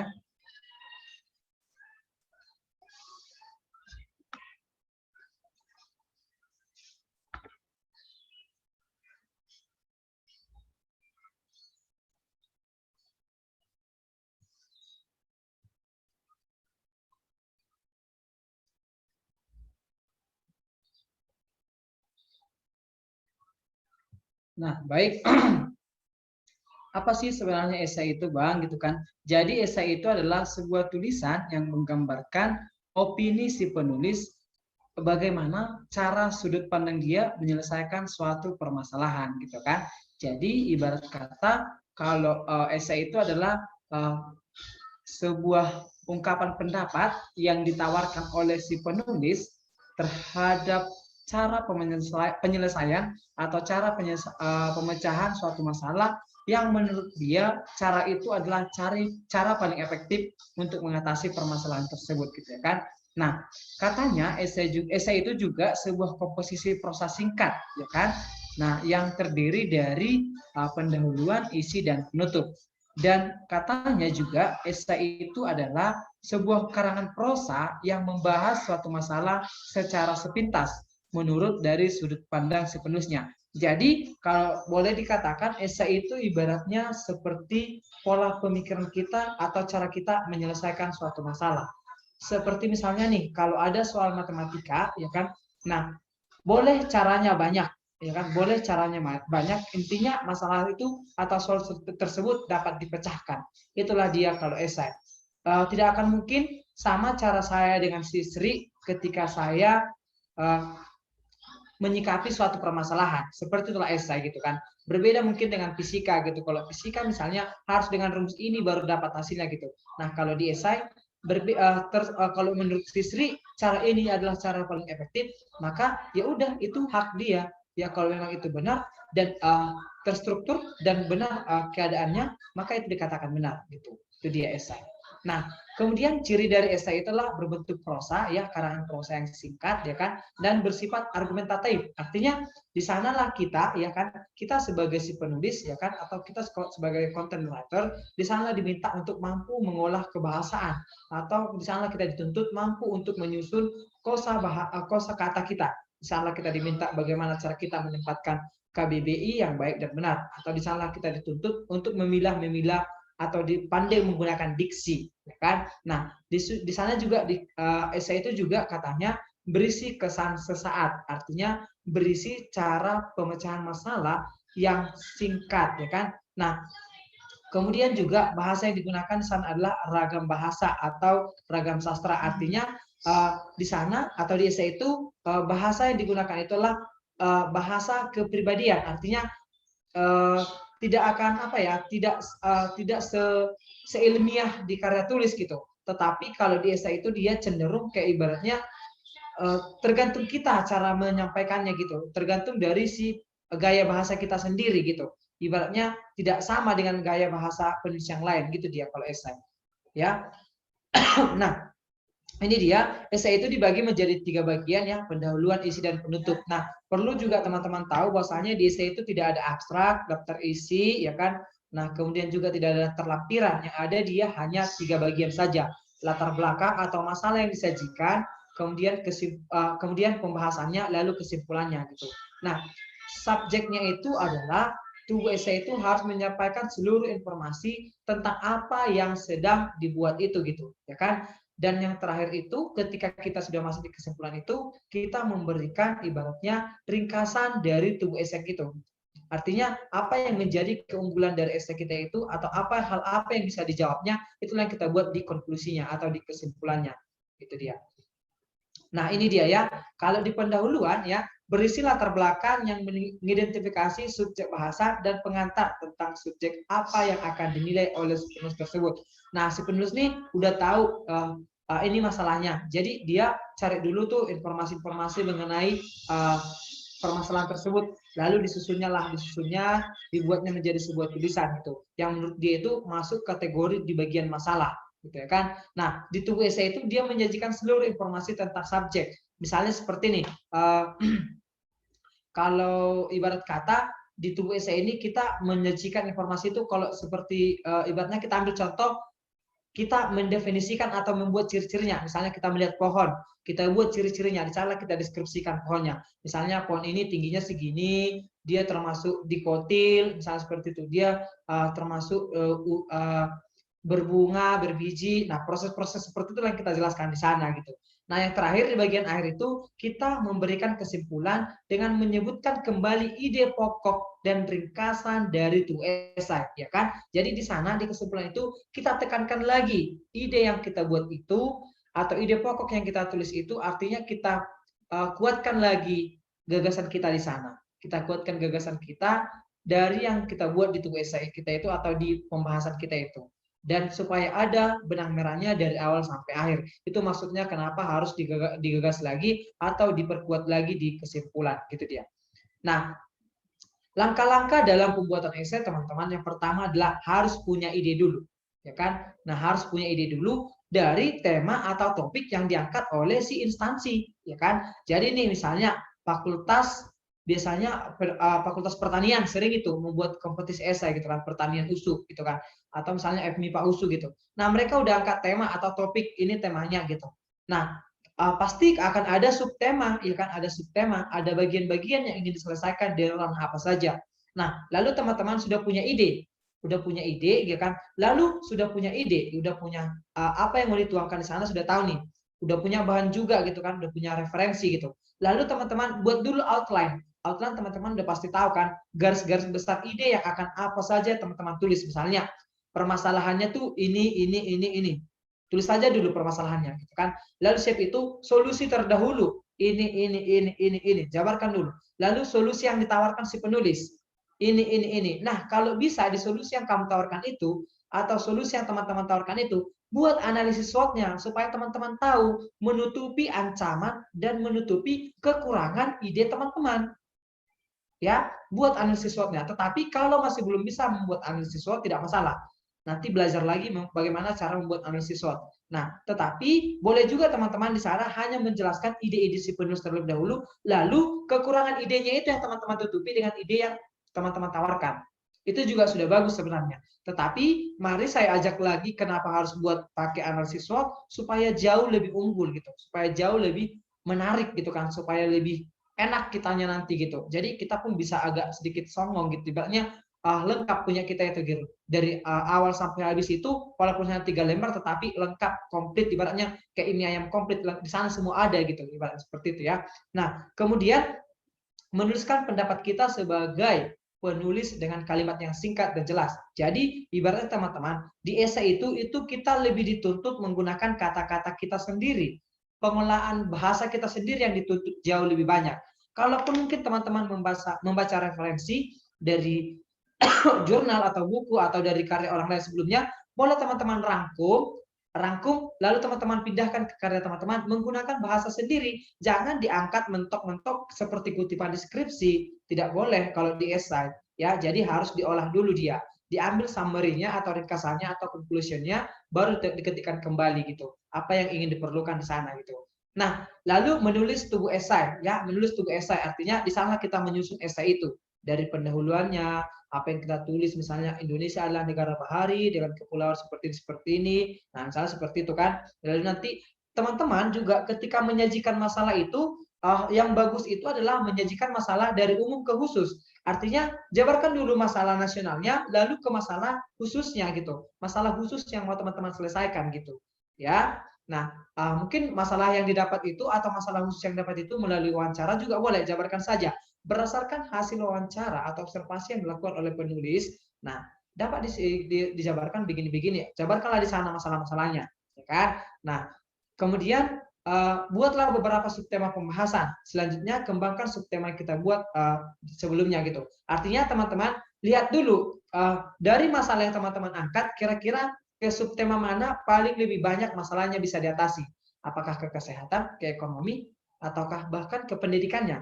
Jadi kalau misalnya lebih banyak ke pendidikan yang bisa diatasi solusinya, atau paling faktual masalahnya itu di bagian pendidikan, ke pendidikannya dulu selesaikan. Walaupun bisa menjawab atau menutupi di kesehatan dan ekonominya. Gitu. Ya, seperti itu dia. Nah, kemudian cara mengembangkan kerangka karangan esai. Jadi, untuk memudahkan karangan itu mulailah dari definisi, ya kan? Jadi teman-teman definisikan dulu, ya kan? Kemudian kembangkan karangan dengan deskripsi situasi, ya kan? Lalu masukkan pandangan seorang ahli, artinya masukkan pendapat atau teori-teori tentang menurut si ahli yang bisa mendukung opini kita di sana gitu. Lalu buatlah kalimat-kalimat tunggal dan kalimat majemuk secara bertingkat. Dan itu maksudnya seperti kayak ibaratnya susunlah kalimatnya sedemikian rupa yang bisa mensupport ke kalimat berikutnya gitu. Artinya tidak ada secara terpenggal kalimatnya gitu ya. Nah, kemudian untuk memudahkannya menguraikan menggunakan paragraf deduktif, artinya dari umum ke khusus. Itu dia artinya paragraf deduktif ya kan. Jabarkan dulu semuanya secara umum baru ke khususnya yang kita tawarkan. Itu kan artinya solusi seperti ini misalnya di bagian pembahasannya masalah ini diatasi si penulis terlebih dahulu dengan cara ini, kita jabarkan semua cara-cara mereka, namun masih kurang efektif karena begini, sehingga penulis datang menawarkan atau memberikan solusi yang diharapkan nantinya akan mendapatkan hasil yang lebih optimal jika diterapkan dengan cara atau metode seperti ini. Misalnya seperti itulah nanti dia. Ya kan? Jadi esai biasa adalah karangan argumentasi, itu dia yang tadi maksudnya argumentasi pendapat kita. Oke. Nah, syarat penulisan esai ada 3 ya, sesuai dengan aturan. Yang pertama adalah kesatuan dan keseutuhan. Jadi esai itu harus utuh, artinya terdiri dari pendahuluan, isi, dan penutup. Harus mencakup ketiga hal tersebut. Ya, oke. Nah, kemudian penulis juga ya kan, kenapa dikatakan harus kesatuan? Penulis juga sudah tahu apa yang dibicarakan, mana yang layak untuk dipercakapkan panjang, mana pula yang cukup diringkas, mana juga yang akan diutamakan untuk dibuat harus disambil lakukan. Artinya gini, kita sudah tahu ya, kita sudah tahu apa yang sedang kita tulis dan apa jangka ke depan yang masih bisa dilanjutkan penulis selanjutnya, ya kan? Dan mana yang kita tidak perlu cukup bahas secara panjang. Artinya kan tadi seperti yang saya bilang, bisa 3 subtema teratasi, tetapi 2-nya ini ditutupi saja, artinya dicukupkan sampai di situ saja. Difokuskan ke masalah pendidikannya aja tadi, seperti yang saya bilang kan, kita tadi kan menyelesaikan di masalah pendidikannya. Ke masalah pendidikannya lah lanjutkan. Nah, masalah yang ekonomi dan kesehatannya cukupkan sampai di situ aja. Tutup sampai di situ saja. Kita mau fokus ke pendidikan yang mau kita selesaikan. Makanya di sini katanya mana yang diutamakan dan mana pula yang harus sambil lakukan. Jadi pendidikannya lah yang akan diteruskan gitu. Itu dia. Oke, nah kemudian pertimbangan luas atau perimbangan luas. Kemudian kalau di esai itu teman-teman harus ada sense of belong, ya kan, harus ada proporsi yang harus kita cantumkan ya. Kita harus mampu memilah mana informasi yang kurang penting dan lebih penting, dan paling penting yang kita cantumkan di esai kita, ya kan? Jadi kita di sana harus tahu proporsional atau tahu proporsi yang mau kita cakup, karena di esai itu teman-teman tidak sebanyak LKTI. Kalau di esai itu dia 700 sampai 1000 kata, artinya hanya terdiri dari 5 lembar bahkan, ya kan? Jadi kita harus pandai mengolah bahasa di sana. Kita harus pandai menyusun kata demi kata, menyusun kalimat demi kalimat supaya tersusun rapi. Kita tidak boleh di sana mengulang kata-kata, artinya kan itu nggak penting. Nah, kalau kita tahu masalah kata ini nggak penting, ya udah jangan dibuat gitu. Kalau kita tahu sekiranya masalah ini tidak perlu dicantumkan pun sudah bisa mencakup ke sana, tidak usah dibuat gitu. Itu dia. Jadi di sana memang diajak kita berkreativitas ya, berkreasi di sana supaya kita itu kayak ibaratnya lebih kritis juga menyusun kata-kata gitu. Di sana yang diuji itu bukan hanya kreativitas kita, tetapi kemampuan kebahasaan juga dalam menyusun kata-kata gitu. Ya kan? Jadi di sana kita diajak seperti menjadi seorang penulis sungguhan lah gitu ya kan. Nah, artinya nanti kalau teman-teman sudah mahir menulis esai, saya jamin pun untuk menulis karangan prosa yang lain juga akan lebih gampang gitu. Ya kan, karena teman-teman sudah enak aja mencantumkan bahasa. Memang pada orang pemula pasti akan sedikit kewalahan menyusun esai gitu, karena dituntut untuk menyusun hanya sedikit gitu, sama seperti kita membuat abstrak deskripsi gitu, hanya diminta sampai 250 kata dari tebal skripsi kita 239 lembar misalnya. Bagaimana menyusunnya itu supaya menjadi 250 kata? Seperti itulah di esai. Itu dia ya. Nah, kemudian semua diberi tempat layak seimbang dengan tingkat kepentingannya. Artinya teman-teman sudah tahu bahwasanya masalah itu layak, artinya masalah itu layak perlu diulang di pembahasan, dan kemudian penting juga untuk dibahas lagi sampai di kesimpulan. Maka tempatkanlah dia kebahasannya. Tetapi saya bilang tadi kan jangan mengulang kata yang sama. Tetapi kalau masalah itu menjadi ide pokok atau ide utama di esainya, boleh diulang. Atau misalnya nama gagasannya boleh diulang, masalahnya boleh diulang. Tetapi yang dilarang diulang itulah penggunaan kata yang berlebihan. Nah, yang paling penting adalah diberi tempat yang lebih luas, yang lebih penting. Nah, ini dia maksudnya adalah dari gagasan kita. Gagasan kita yang mau kita show up di sana atau yang mau kita tunjukkan kepada orang, maka gagasan kita lah diberi ruang lebih banyak, artinya diberi lebih banyak lah itu kita kaji, itu maksudnya dia ya. Nah, kemudian daya tarik dan keaslian. Artinya esai itu harus punya daya tarik, sama seperti kita melihat sesuatu gitu. Misalnya kita melihat baju di H&M, di Polo, di Zara, pasti harus ada daya tariknya, makanya kita beli. Kalau nggak daya tariknya kan nggak mungkin kita beli. Nah, seperti itu juga di esai teman-teman, harus ada daya tariknya, ya kan? Harus bisa memikat gitu. Kalau bisa menggelitik gitu ya kan. Tidak hanya sebatas kita tumpahkan aja semua kata-kata kita itu ke esai itu gitu. Tetapi kalau bisa kita melihat esai itu seperti lukisan. Ketika kita melihat, wah cantik kali ya gitu. Nah, ketika misalnya saya melihat Sri, wah Sri ternyata cantik kali ya. Cantiknya bukan hanya dari luar, dari dalam juga gitu. Kalau bisa seperti itu dia. Ya, seperti itu kita ketika melihat esai, maka akan besar peluangnya untuk menang dalam sebuah kompetisi. Ketika misalnya juri melihat dari apa yang kita paparkan di esai kita, wah paten kali karya anak ini, bah anak Medan ternyata, langsung gitu nanti orang juri-juri Jawa itu gitu kan. Nah, dari mana itu dimulai? Dari pertamanya adalah judul teman-teman ya. Jadi daya tarik kita itulah pertama dari judul kita ya, dari judul esai kita. Kalau bisa buatlah judul semenarik mungkin. Ibaratnya jangan menggunakan kata-kata yang sudah sangat umum, ya kan? Tetapi kalau bisa kata-kata itu yang memanggil atau mengajak si orang banyak itu supaya bisa terjun ke sana gitu. Ya. Itu dia yang harus diperhatikan. Kemudian keaslian, artinya keaslian itu berhubungan dengan originalitas. Ya, originalitas artinya kita dituntut harus kalau bisa ya namanya kita menulis sebuah esai itu kan ya harus asli dong punya kita gitu kan. Janganlah punya orang pula yang kita tulis gitu kan. Harus integritas kalau ibarat kata, ya kan? Itu dia. Oke, ini juga yang tadi tentang integritas. Nah, oke. Nah, jenis-jenis esai ya. Jadi di sini ada banyak jenis-jenis esai. Ini nanti boleh teman-teman baca. Intinya adalah esai itu banyak, tetapi esai yang paling sering kita temui itulah esai nanti esai deskriptif ya. Esai deskriptif nanti sama esai yang mana satu lagi esai pribadi. Oh, ini esai pribadi. Kenapa? Esai ini yang paling sering kita temukan karena esai deskriptif itu berhubungan dengan kompetisi ya teman-teman. Ini berhubungan dengan bagaimana cara kita melukiskan suatu objek atau memaparkan sebuah permasalahan itu menjadi sebuah permasalahan yang cukup menarik untuk kita selesaikan pada saat itu. Nah, kemudian yang kedua, kenapa esai pribadi? Karena esai pribadi ini paling sering kita gunakan ketika kita melamar sebuah beasiswa. Pasti kita sering ditanya atau dimintai untuk membuat sebuah esai. Misalnya, apa kontribusimu untuk Indonesia? Atau apa yang bisa kamu berikan kepada si instansi sehingga kamu layak diberi mendapat beasiswa. Itu dia biasanya esai pribadi. Jadi kita memaparkan apa-apa saja target kita atau apa-apa saja program-program yang mau kita canangkan ke sana supaya kita nanti bisa berdampak bagi mereka si pemberi beasiswa gitu. Dan di sana juga kita meyakinkan si mereka bahwasanya dengan program-program kita atau dengan keahlian yang kita miliki, si merekanya juga akan dapat apa ibaratnya akan mendapat feedback dari kita gitu. Nah, biasanya seperti itu, ya.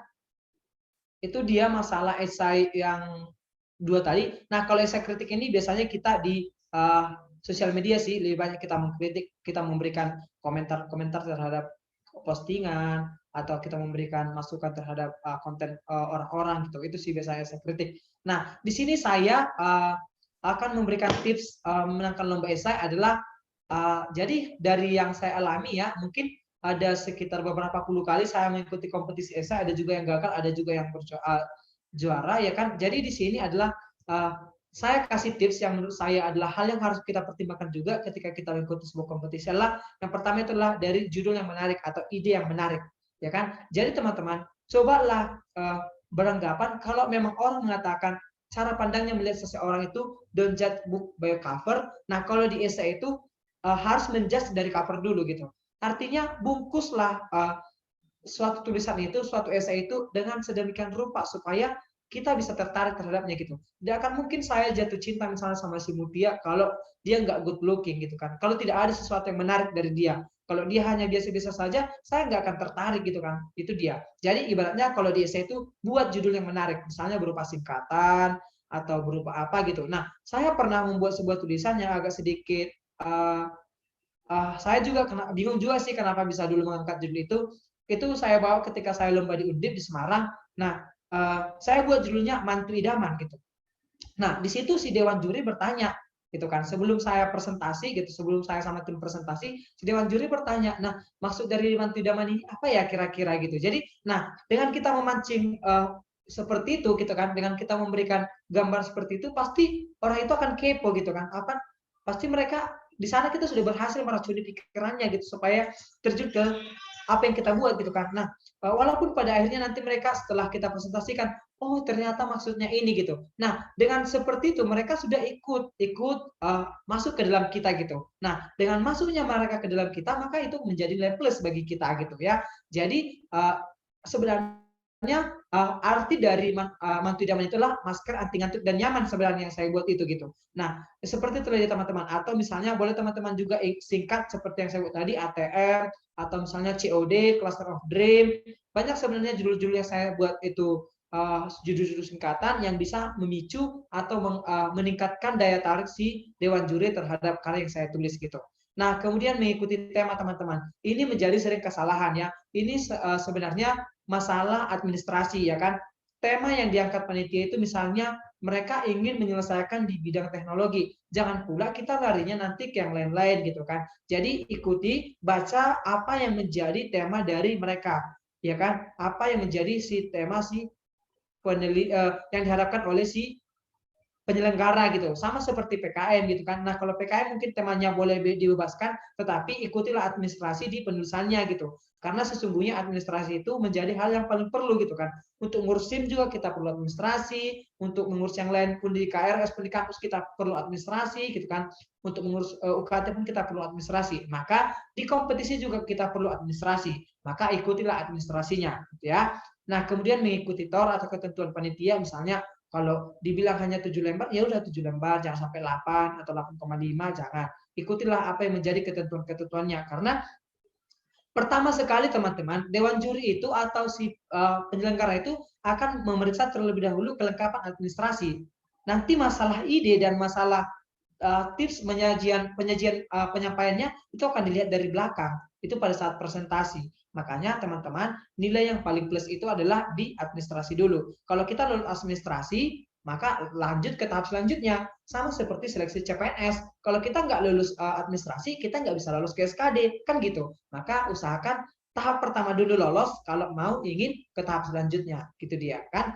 Nah, kemudian originalitas. Originalitas juga menjadi hal yang sangat penting teman-teman. Jangan sampai ibaratnya kita malu gitu ya kan. Malu kita teman-teman kita tahu bahwasanya kita pernah menciplak karya orang, kan malu kali gitu kan, malu banget rasanya gitu kan. Nanti sekali kita melakukan kesalahan akan diingat orang gitu, padahal 1000 kebaikan yang kita lakukan itu bisa tertanam hanya dengan satu kesalahan. Makanya jangan sampai gitu kan.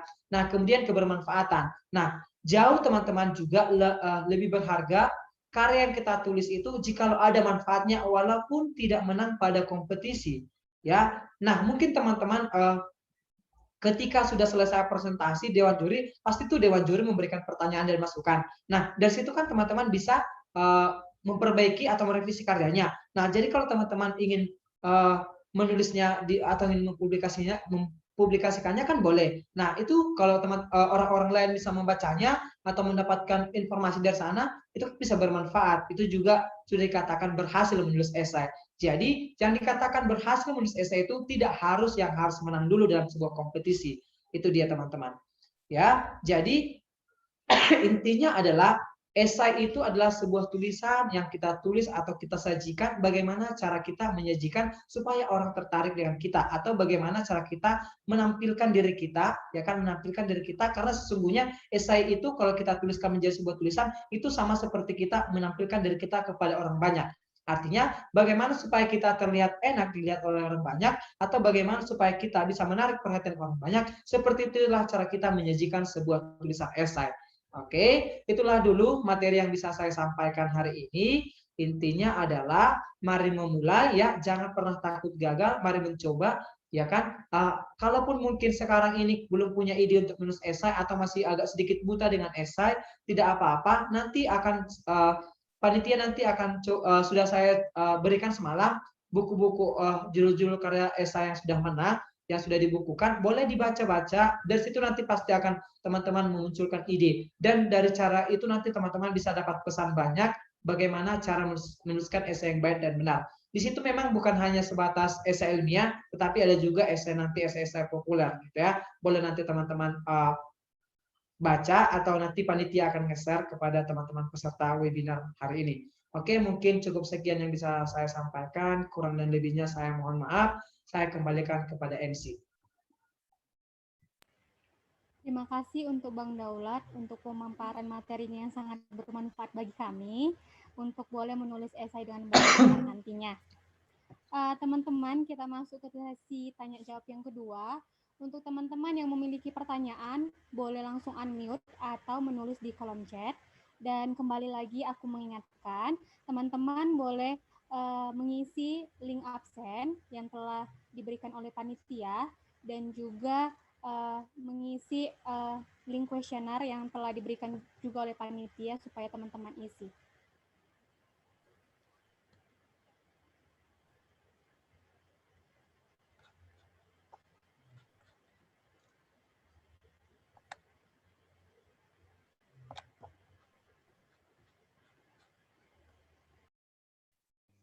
Moderator, saya ingin bertanya.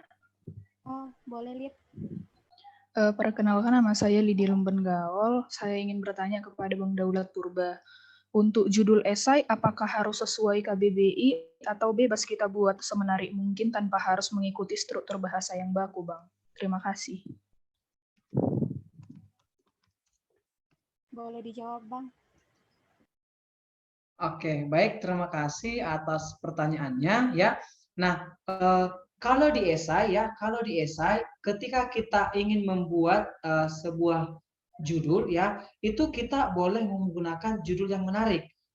Memang pada dasarnya kan kalau di esai itu dia atau di tulisan ilmiah itu kan biasanya dibatasi tuh jumlah katanya gitu. Nah, tetapi kalau di esai itu kita cenderung tidak apa-apa bereksperimen sendiri. Boleh menggunakan penyingkatan, tidak harus seperti KBBI gitu. Tetapi memang kalau kaidah penulisannya tetap menggunakan bahasa baku ya, tetap menggunakan bahasa baku. Tetapi yang dimaksudkan di sana menariknya adalah menariknya itu berupa kata singkatan. Seperti yang saya buat tadi, mantu idaman, boleh ya. Itu sebenarnya masih kata bahasa Indonesia gitu. Tetapi bukan berarti di sana kita bisa mencantumkan hal-hal apa ya, ibaratnya yang alay-ala lah misalnya itu tidak diperkenalkan, tetapi kalau masih kategori bahasa Indonesia boleh dicantumkan gitu.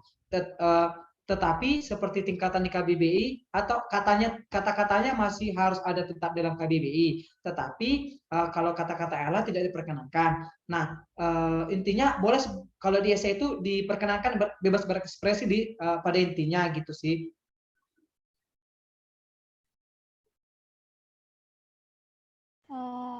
Iya, makasih Bang untuk jawabannya.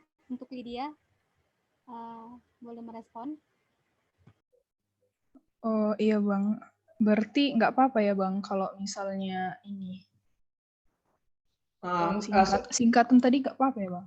Bang bisa kasih contoh nggak Bang kira-kira yang maksud Abang tadi ini namanya mantu idaman itu udah sesuai ini nggak struktur bahasa yang baku nggak? Maksudnya nggak apa-apa nggak kalau misalnya judulnya itu nggak sesuai bahasa yang baku gitu, Bang? Oke, sip, I see. Oke, thank you atas pertanyaannya. Jadi misalnya seperti saya gitu kan, mantu idaman, saya buat mantu idaman, lalu itu kan dalam kurung, lalu sampingnya titik 2, masker anti ngantuk dan nyaman, saya buat gitu kan. Jadi tetap kita buat di samping judulnya itu apa maksud dari singkatan kita itu gitu. Nah, sebenarnya kalau mantu idaman itu kan harusnya tidak boleh tuh, harusnya menantu idaman dong gitu kan. Nah, itu tidak masalah deh, karena itu merupakan lanjutan kata atau singkatan kata dari judul selanjutnya gitu. Nah, jadi tidak masalah sebenarnya, tidak harus KBBI kalau di judul, boleh singkatan gitu. Nah, banyak juga saya lihat ya kan itu sebenarnya tidak menjadi permasalahan kalau di judul, kecuali di bagian isi kita tidak boleh menyingkat gitu. Nah, kalau singkatan judul itu kan artinya kita kan hanya membuat berupa apa ya, hal yang unik di bagian pengantar itu nggak masalah sebenarnya gitu. Walaupun mungkin tidak sesuai dengan ejaan KBBI gitu atau tidak sesuai dengan bahasa baku, tidak masalah sebenarnya, diperkenankan gitu. Saya juga ketika menulis esai itu tidak pernah saya buat yang selalu ya misalnya pengaruh pemanfaatan, tidak yang seperti itu. Saya selalu pasti kata singkatan gitu. Misalnya ada juga GoFish, saya buat Gurami Vispelet, gitu kan. Misalnya ada seperti itu juga, atau COD, Cluster of Dream, banyak juga yang berupa kata singkatan. Jadi itu tidak masalah. Itu justru malahan perangsang bagi si pembaca gitu. Itu sih yang mau saya sampaikan kepada Adinda yang bertanya. Jadi sebenarnya tidak masalah kalau tidak sesuai dengan KBBI di judulnya, tetapi kalau di bagian isi harus tetap menggunakan KBBI ya. Nah, kalau di judul itu boleh berupa kata singkatan. Boleh berupa kata singkatan kok. Oh, Bang, jadi itu berupa kata singkatan itu bebas kita terapkan untuk semua jenis esai yang telah Bang jabarkan tadi? Atau ada? Boleh. Oh, semua ya bisa. Semua jenis esai bisa. Semua jenis esai bisa. Tetapi pada akhirnya kan, pada dasarnya kan, esai yang kita gunakan itu kan, kalau esai kompetisi kan deskriptif. Kalau yang lainnya itu kenapa ada jenis-jenis esai yang lain itu kan cuplikan watak atau esai ini, itu kan hanya sebatas jenis-jenisnya aja. Itu kan nggak terlalu kita dalami. Yang kita implementasikan dalam sehari-hari kan paling esai ya kritik ya kan. Seperti kita mengkritik di sosial media, kita mengkritik di postingan orang, yang kita gunakan itu atau yang kita pelajari sekarang kan hanya esai deskriptif dan pribadi gitu. Kenapa? Karena esai deskriptif ini adalah esai yang dimasukkan ke kategori esai ilmiah dan populer dalam kompetisi gitu kan. Kenapa ada ilmiah dan populer? Nah, populernya itu nanti diambil di bagian sosialnya gitu. Nah, bagian ilmiahnya nanti di bagian eksaktanya gitu. Jadi bebas kok, aman gitu.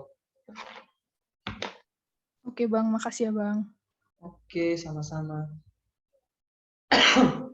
Oke, terima kasih untuk jawabannya Bang Daulat dan terima kasih untuk Lydia yang udah bertanya. Teman-teman yang belum mengisi absen dan kuesioner boleh ya diisi sambilan. Dan untuk teman-teman yang mau bertanya kembali boleh langsung unmute atau mengetik di kolom chat ya teman-teman. Diharapkan aktif ya karena tadi kan akan ada 3 rewards yang diberikan untuk peserta nantinya. Izin bertanya, Mut. Boleh, Sri. Tadi kan Bang, seperti penjelasan Abang, kalau esai itu banyakkan isinya itu argumentatif atau lebih ke opini penulis nih kan Bang. Bagaimana sih Bang supaya opini kita itu nggak terkesan mengutamakan pendapat kita, tetapi membiarkan si pembaca leluasa dalam mengambil kesimpulan daripada isi tulisan kita itu. Oke, Sri, coba diulang. Kan isi esai itu banyakkan opini kan Bang. Iya benar, argumen si penulis. Oke, opini. Gimana sih Bang supaya opini kita itu nggak terkesan fanatik atau terkesan mengutamakan apa yang pendapat kita gitu, supaya si pembaca leluasa dalam mengambil kesimpulan yang otomatis juga kesimpulannya itu sesuai dengan isi tulisan yang mau disampaikan si penulis gitu Bang. Oke. Ibarat kata seperti nilai ya, bagaimana sih cara kita menyampaikan pendapat kita atau argumen kita atau opini kita dalam sebuah esai supaya kita cenderung tidak melebih-lebihkan atau tidak ibaratnya terlalu fanatik dengan apa yang kita paparkan di sana kan gitu kan. Jadi ya yang paling penting ya ketika kita menyampaikan argumen kita dalam sebuah tulisan esai itu adalah kita menyajikan pendapat kita itu atau argumentatif kita itu adalah sesuai dengan apa yang mau kita cantumkan atau tanamkan di sana. Artinya kalau diuji kebenarannya memang benar adalah itu yang benar gitu. Jadi ibaratnya kita nggak boleh terlalu melebih-lebihkan dari apa yang kita mau katakan di sana gitu. Ibaratnya kita katakan kalau nanti misalnya kita tidak seperti menjadi sales di sana gitu, ibaratnya kita melebih-lebihkan apa yang kita cantumkan di sana gitu. Jadi ibaratnya ya udah sesuai dengan proporsinya gitu. Kalau memang dia hanya bisa mengatasi atau bisa menyelesaikan masalah itu hanya sebatas itulah kita cantumkan gitu. Nah, tetap juga kita cantumkan kekurangannya, namun cara kita untuk mengatasi kekurangannya itu sudah kita sediakan dengan cara atau strategi yang lain gitu. Nah, jadi di sana nanti si pembaca atau si penulis pasti mengatakan, oh ternyata masih ada yang belum selesai. Oh ternyata masih ada yang harus perlu dilanjuti dari karya ini. Ini harus diselesaikan kembali gitu. Jadi ibaratnya di sana kita jangan memberikan kayak hiperbola lah. Artinya kita di sana jangan sampai melebih-lebihkan keunggulan dari karya kita itu, jangan. Tetapi tetap pada proporsionalnya. Artinya ya kalau memang hanya sebatas 3 yang bisa diselesaikan, ya udah 3-3-nya itulah yang adik cantumkan di sana gitu. Ya ibarat kata seperti ini. Penerapan dari media ini hanya bisa mengatasi atau ranah yang bisa ditingkatkan adalah dari ranah kognitif, psikomotorik dan lain sebagainya gitu. Nah, jangan sampai kita nanti bisa mengambang sampai kemana-mana kita katakan bisa selesai supaya karya kita ini dinilai orang luar biasa, padahal pada akhirnya pengujiannya tidak gitu. Jangan sampai seperti itulah. Itu sih mungkin yang bisa saya jawab kepada Sri. Untuk Sri, apakah udah jelas? Udah, Bu. Makasih, Bang. Oke, makasih Sri.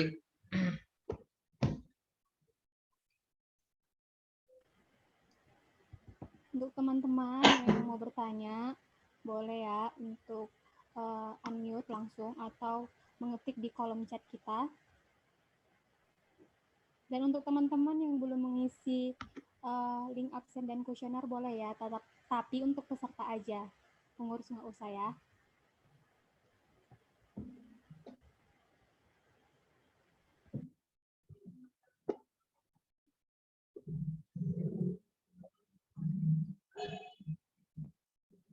Izin bertanya, moderator.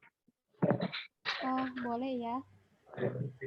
Oke, terima kasih Bang Daulat atas materinya. Nah, tadi Bang Daulat bilang kalau satu esai itu sekitar 700 sampai 1000 kata gitu kan Bang. Nah, apakah ada pembagian antara pendahuluan, isi sama penutup gitu Bang, agar esai yang kita buat itu menjadi proporsional gitu Bang. Terima kasih, itu aja pertanyaannya. Oke, baik, terima kasih atas pertanyaan dari Gilbert. Jadi esai yang baik dan benar itu sesungguhnya adalah esai yang mampu berkomunikasi ya kepada si pembaca. Artinya di sana ya seperti yang kita tahu esai itu tidak terlalu banyak atau tidak terlalu rumit. Ya kan seperti yang saya bilang tadi panjang katanya itu 700 sampai 1000 kata atau biasanya memang ada yang sampai 1500 kata gitu. Jadi untuk pembagiannya sebenarnya tidak ada ya. Tidak harus dipatok misalnya 1500 itu misalnya 500 di pendahuluan, 1000 diisi atau 200 di kesimpulan, tidak. Itu tergantung bagaimana ya, tergantung bagaimana kita menyusun sesuai dengan porsinya gitu. Kalau menurut kita 300 saja di kata pendahuluan sudah tersampaikan semua masalahnya dan apa yang kita temukan di masalah itu sudah tersampaikan, ya udah nggak apa-apa. Nanti kita bisa lebih memperkuatnya lagi di pembahasan misalnya sampai 700 kata gitu. Itu tidak ada sebenarnya untuk masalah ketentuan-ketentuannya supaya proporsional, tidak. Ya kan, intinya kita mampu berkomunikasi kepada si pembaca. Dengan si pembaca membaca tulisan kita, ya kan, yang singkat itu mereka mendapatkan makna dan mereka mendapatkan solusi dari apa yang kita tuliskan dan mendapat pesan dari yang apa kita sampaikan, itu sudah sangat bagus ya kan. Karena biasanya pun esai itu biasanya paling 5 paragraf atau ibaratnya sampai 3 halaman lah gitu. Itu yang sebenarnya sesungguhnya kenapa esai itu masih kategori yang mudah gitu. Jadi intinya tidak ada batasan kata supaya esai itu harus proporsional. Tidak ada batasannya berapa ratus di pendahuluan, isi dan penutup gitu. Itu sih yang bisa saya sampaikan. Terima kasih.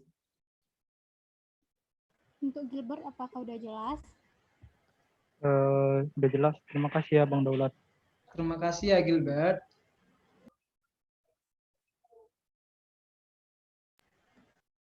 Terima kasih Bang Daulat. Untuk teman-teman yang masih memiliki pertanyaan, boleh langsung unmute atau mengetik di kolom chat ya teman-teman.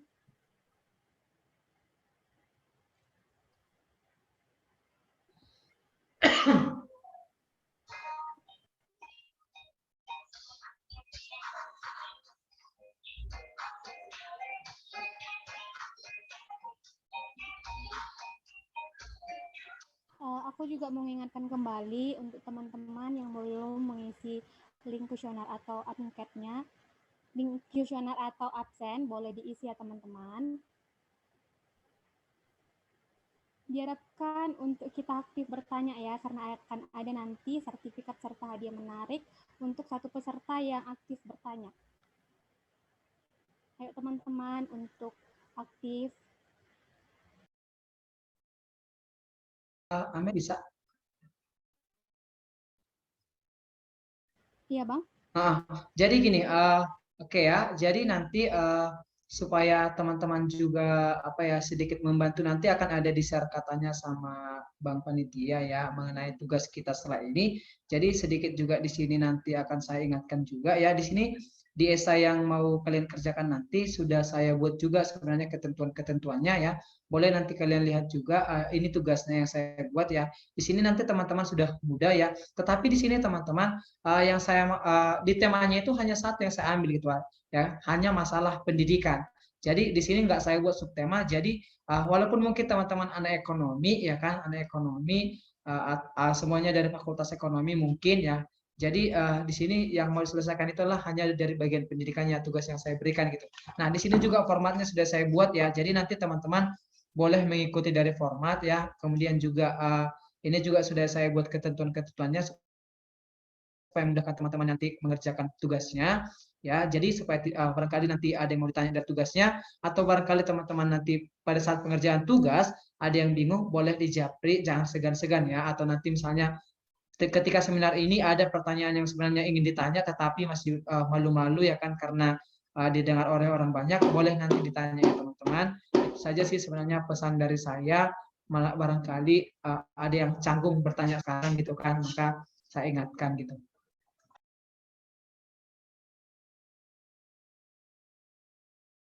Oke Bang Daulat, terima kasih.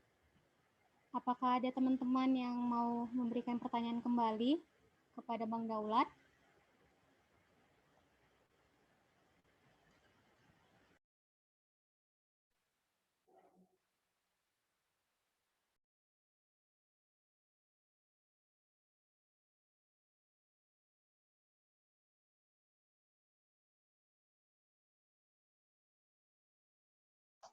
Bang, tugasnya nggak dikumpulkan, Bang?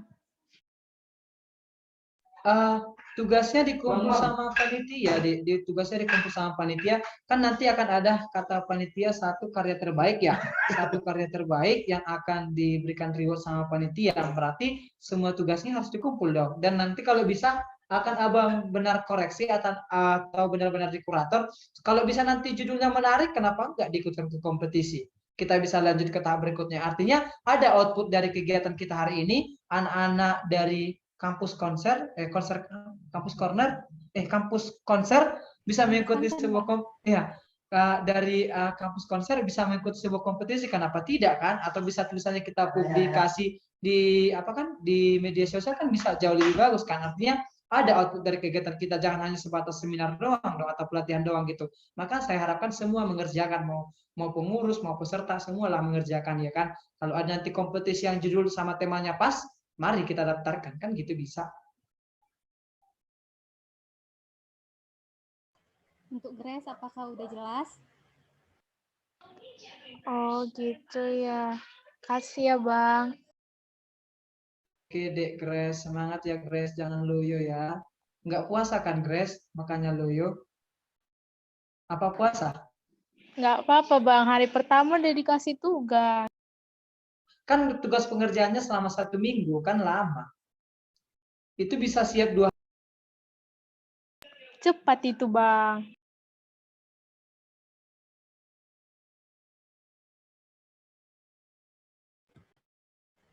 Oke, untuk Grace, itu nanti waktunya paling lama tanggal 13 Mei. Jadi kan masih ada waktu seminggu gitu. Jadi masih bisa dikerjakan dengan sebaik-baiknya ya.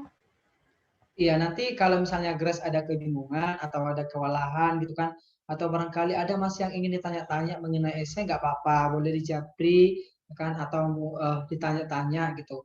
Nanti saya akan tetap bantu arahkan kok itu.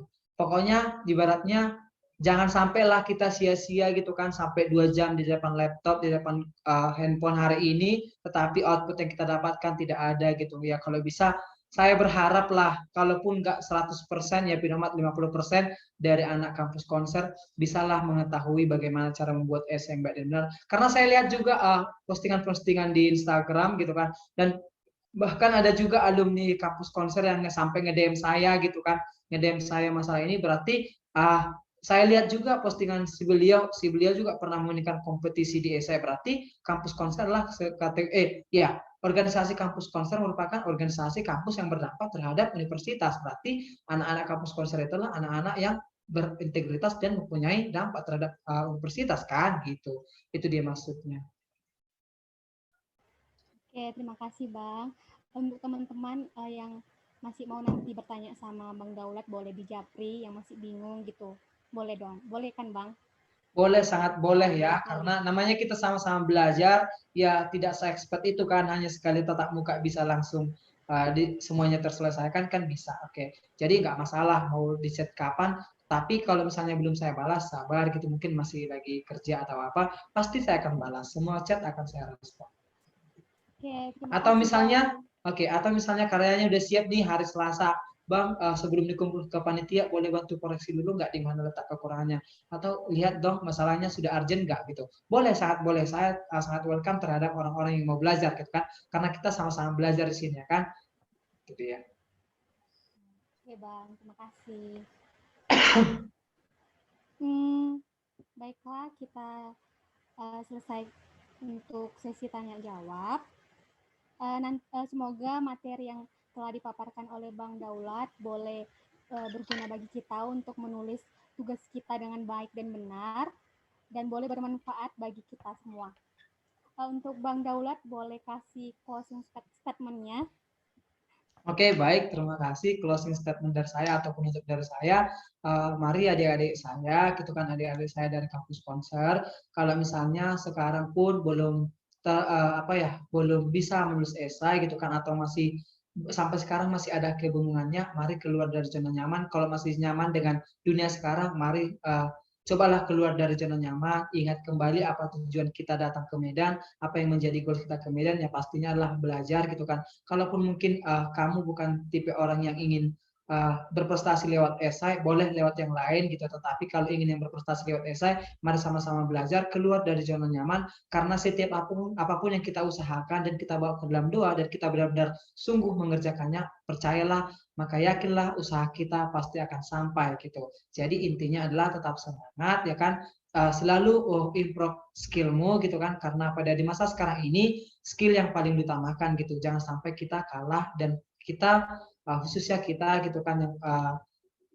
ibaratnya yang menjadi agen perubahan ini, mari memberikan kontribusi kepada Indonesia. Jangan tanya apa yang diberikan Indonesia kepadamu, tapi tanyalah apa yang sudah kamu berikan untuk negara tercinta ini gitu.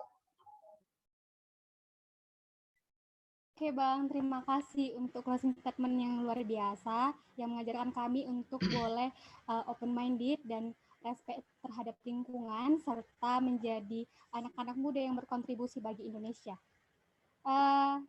Untuk teman-teman, aku mau ingatin lagi, kita akan ada kelas lanjutan di tanggal 15 Mei 2021 di hari Sabtu, dan teman-teman diharapkan untuk mengerjakan tugasnya.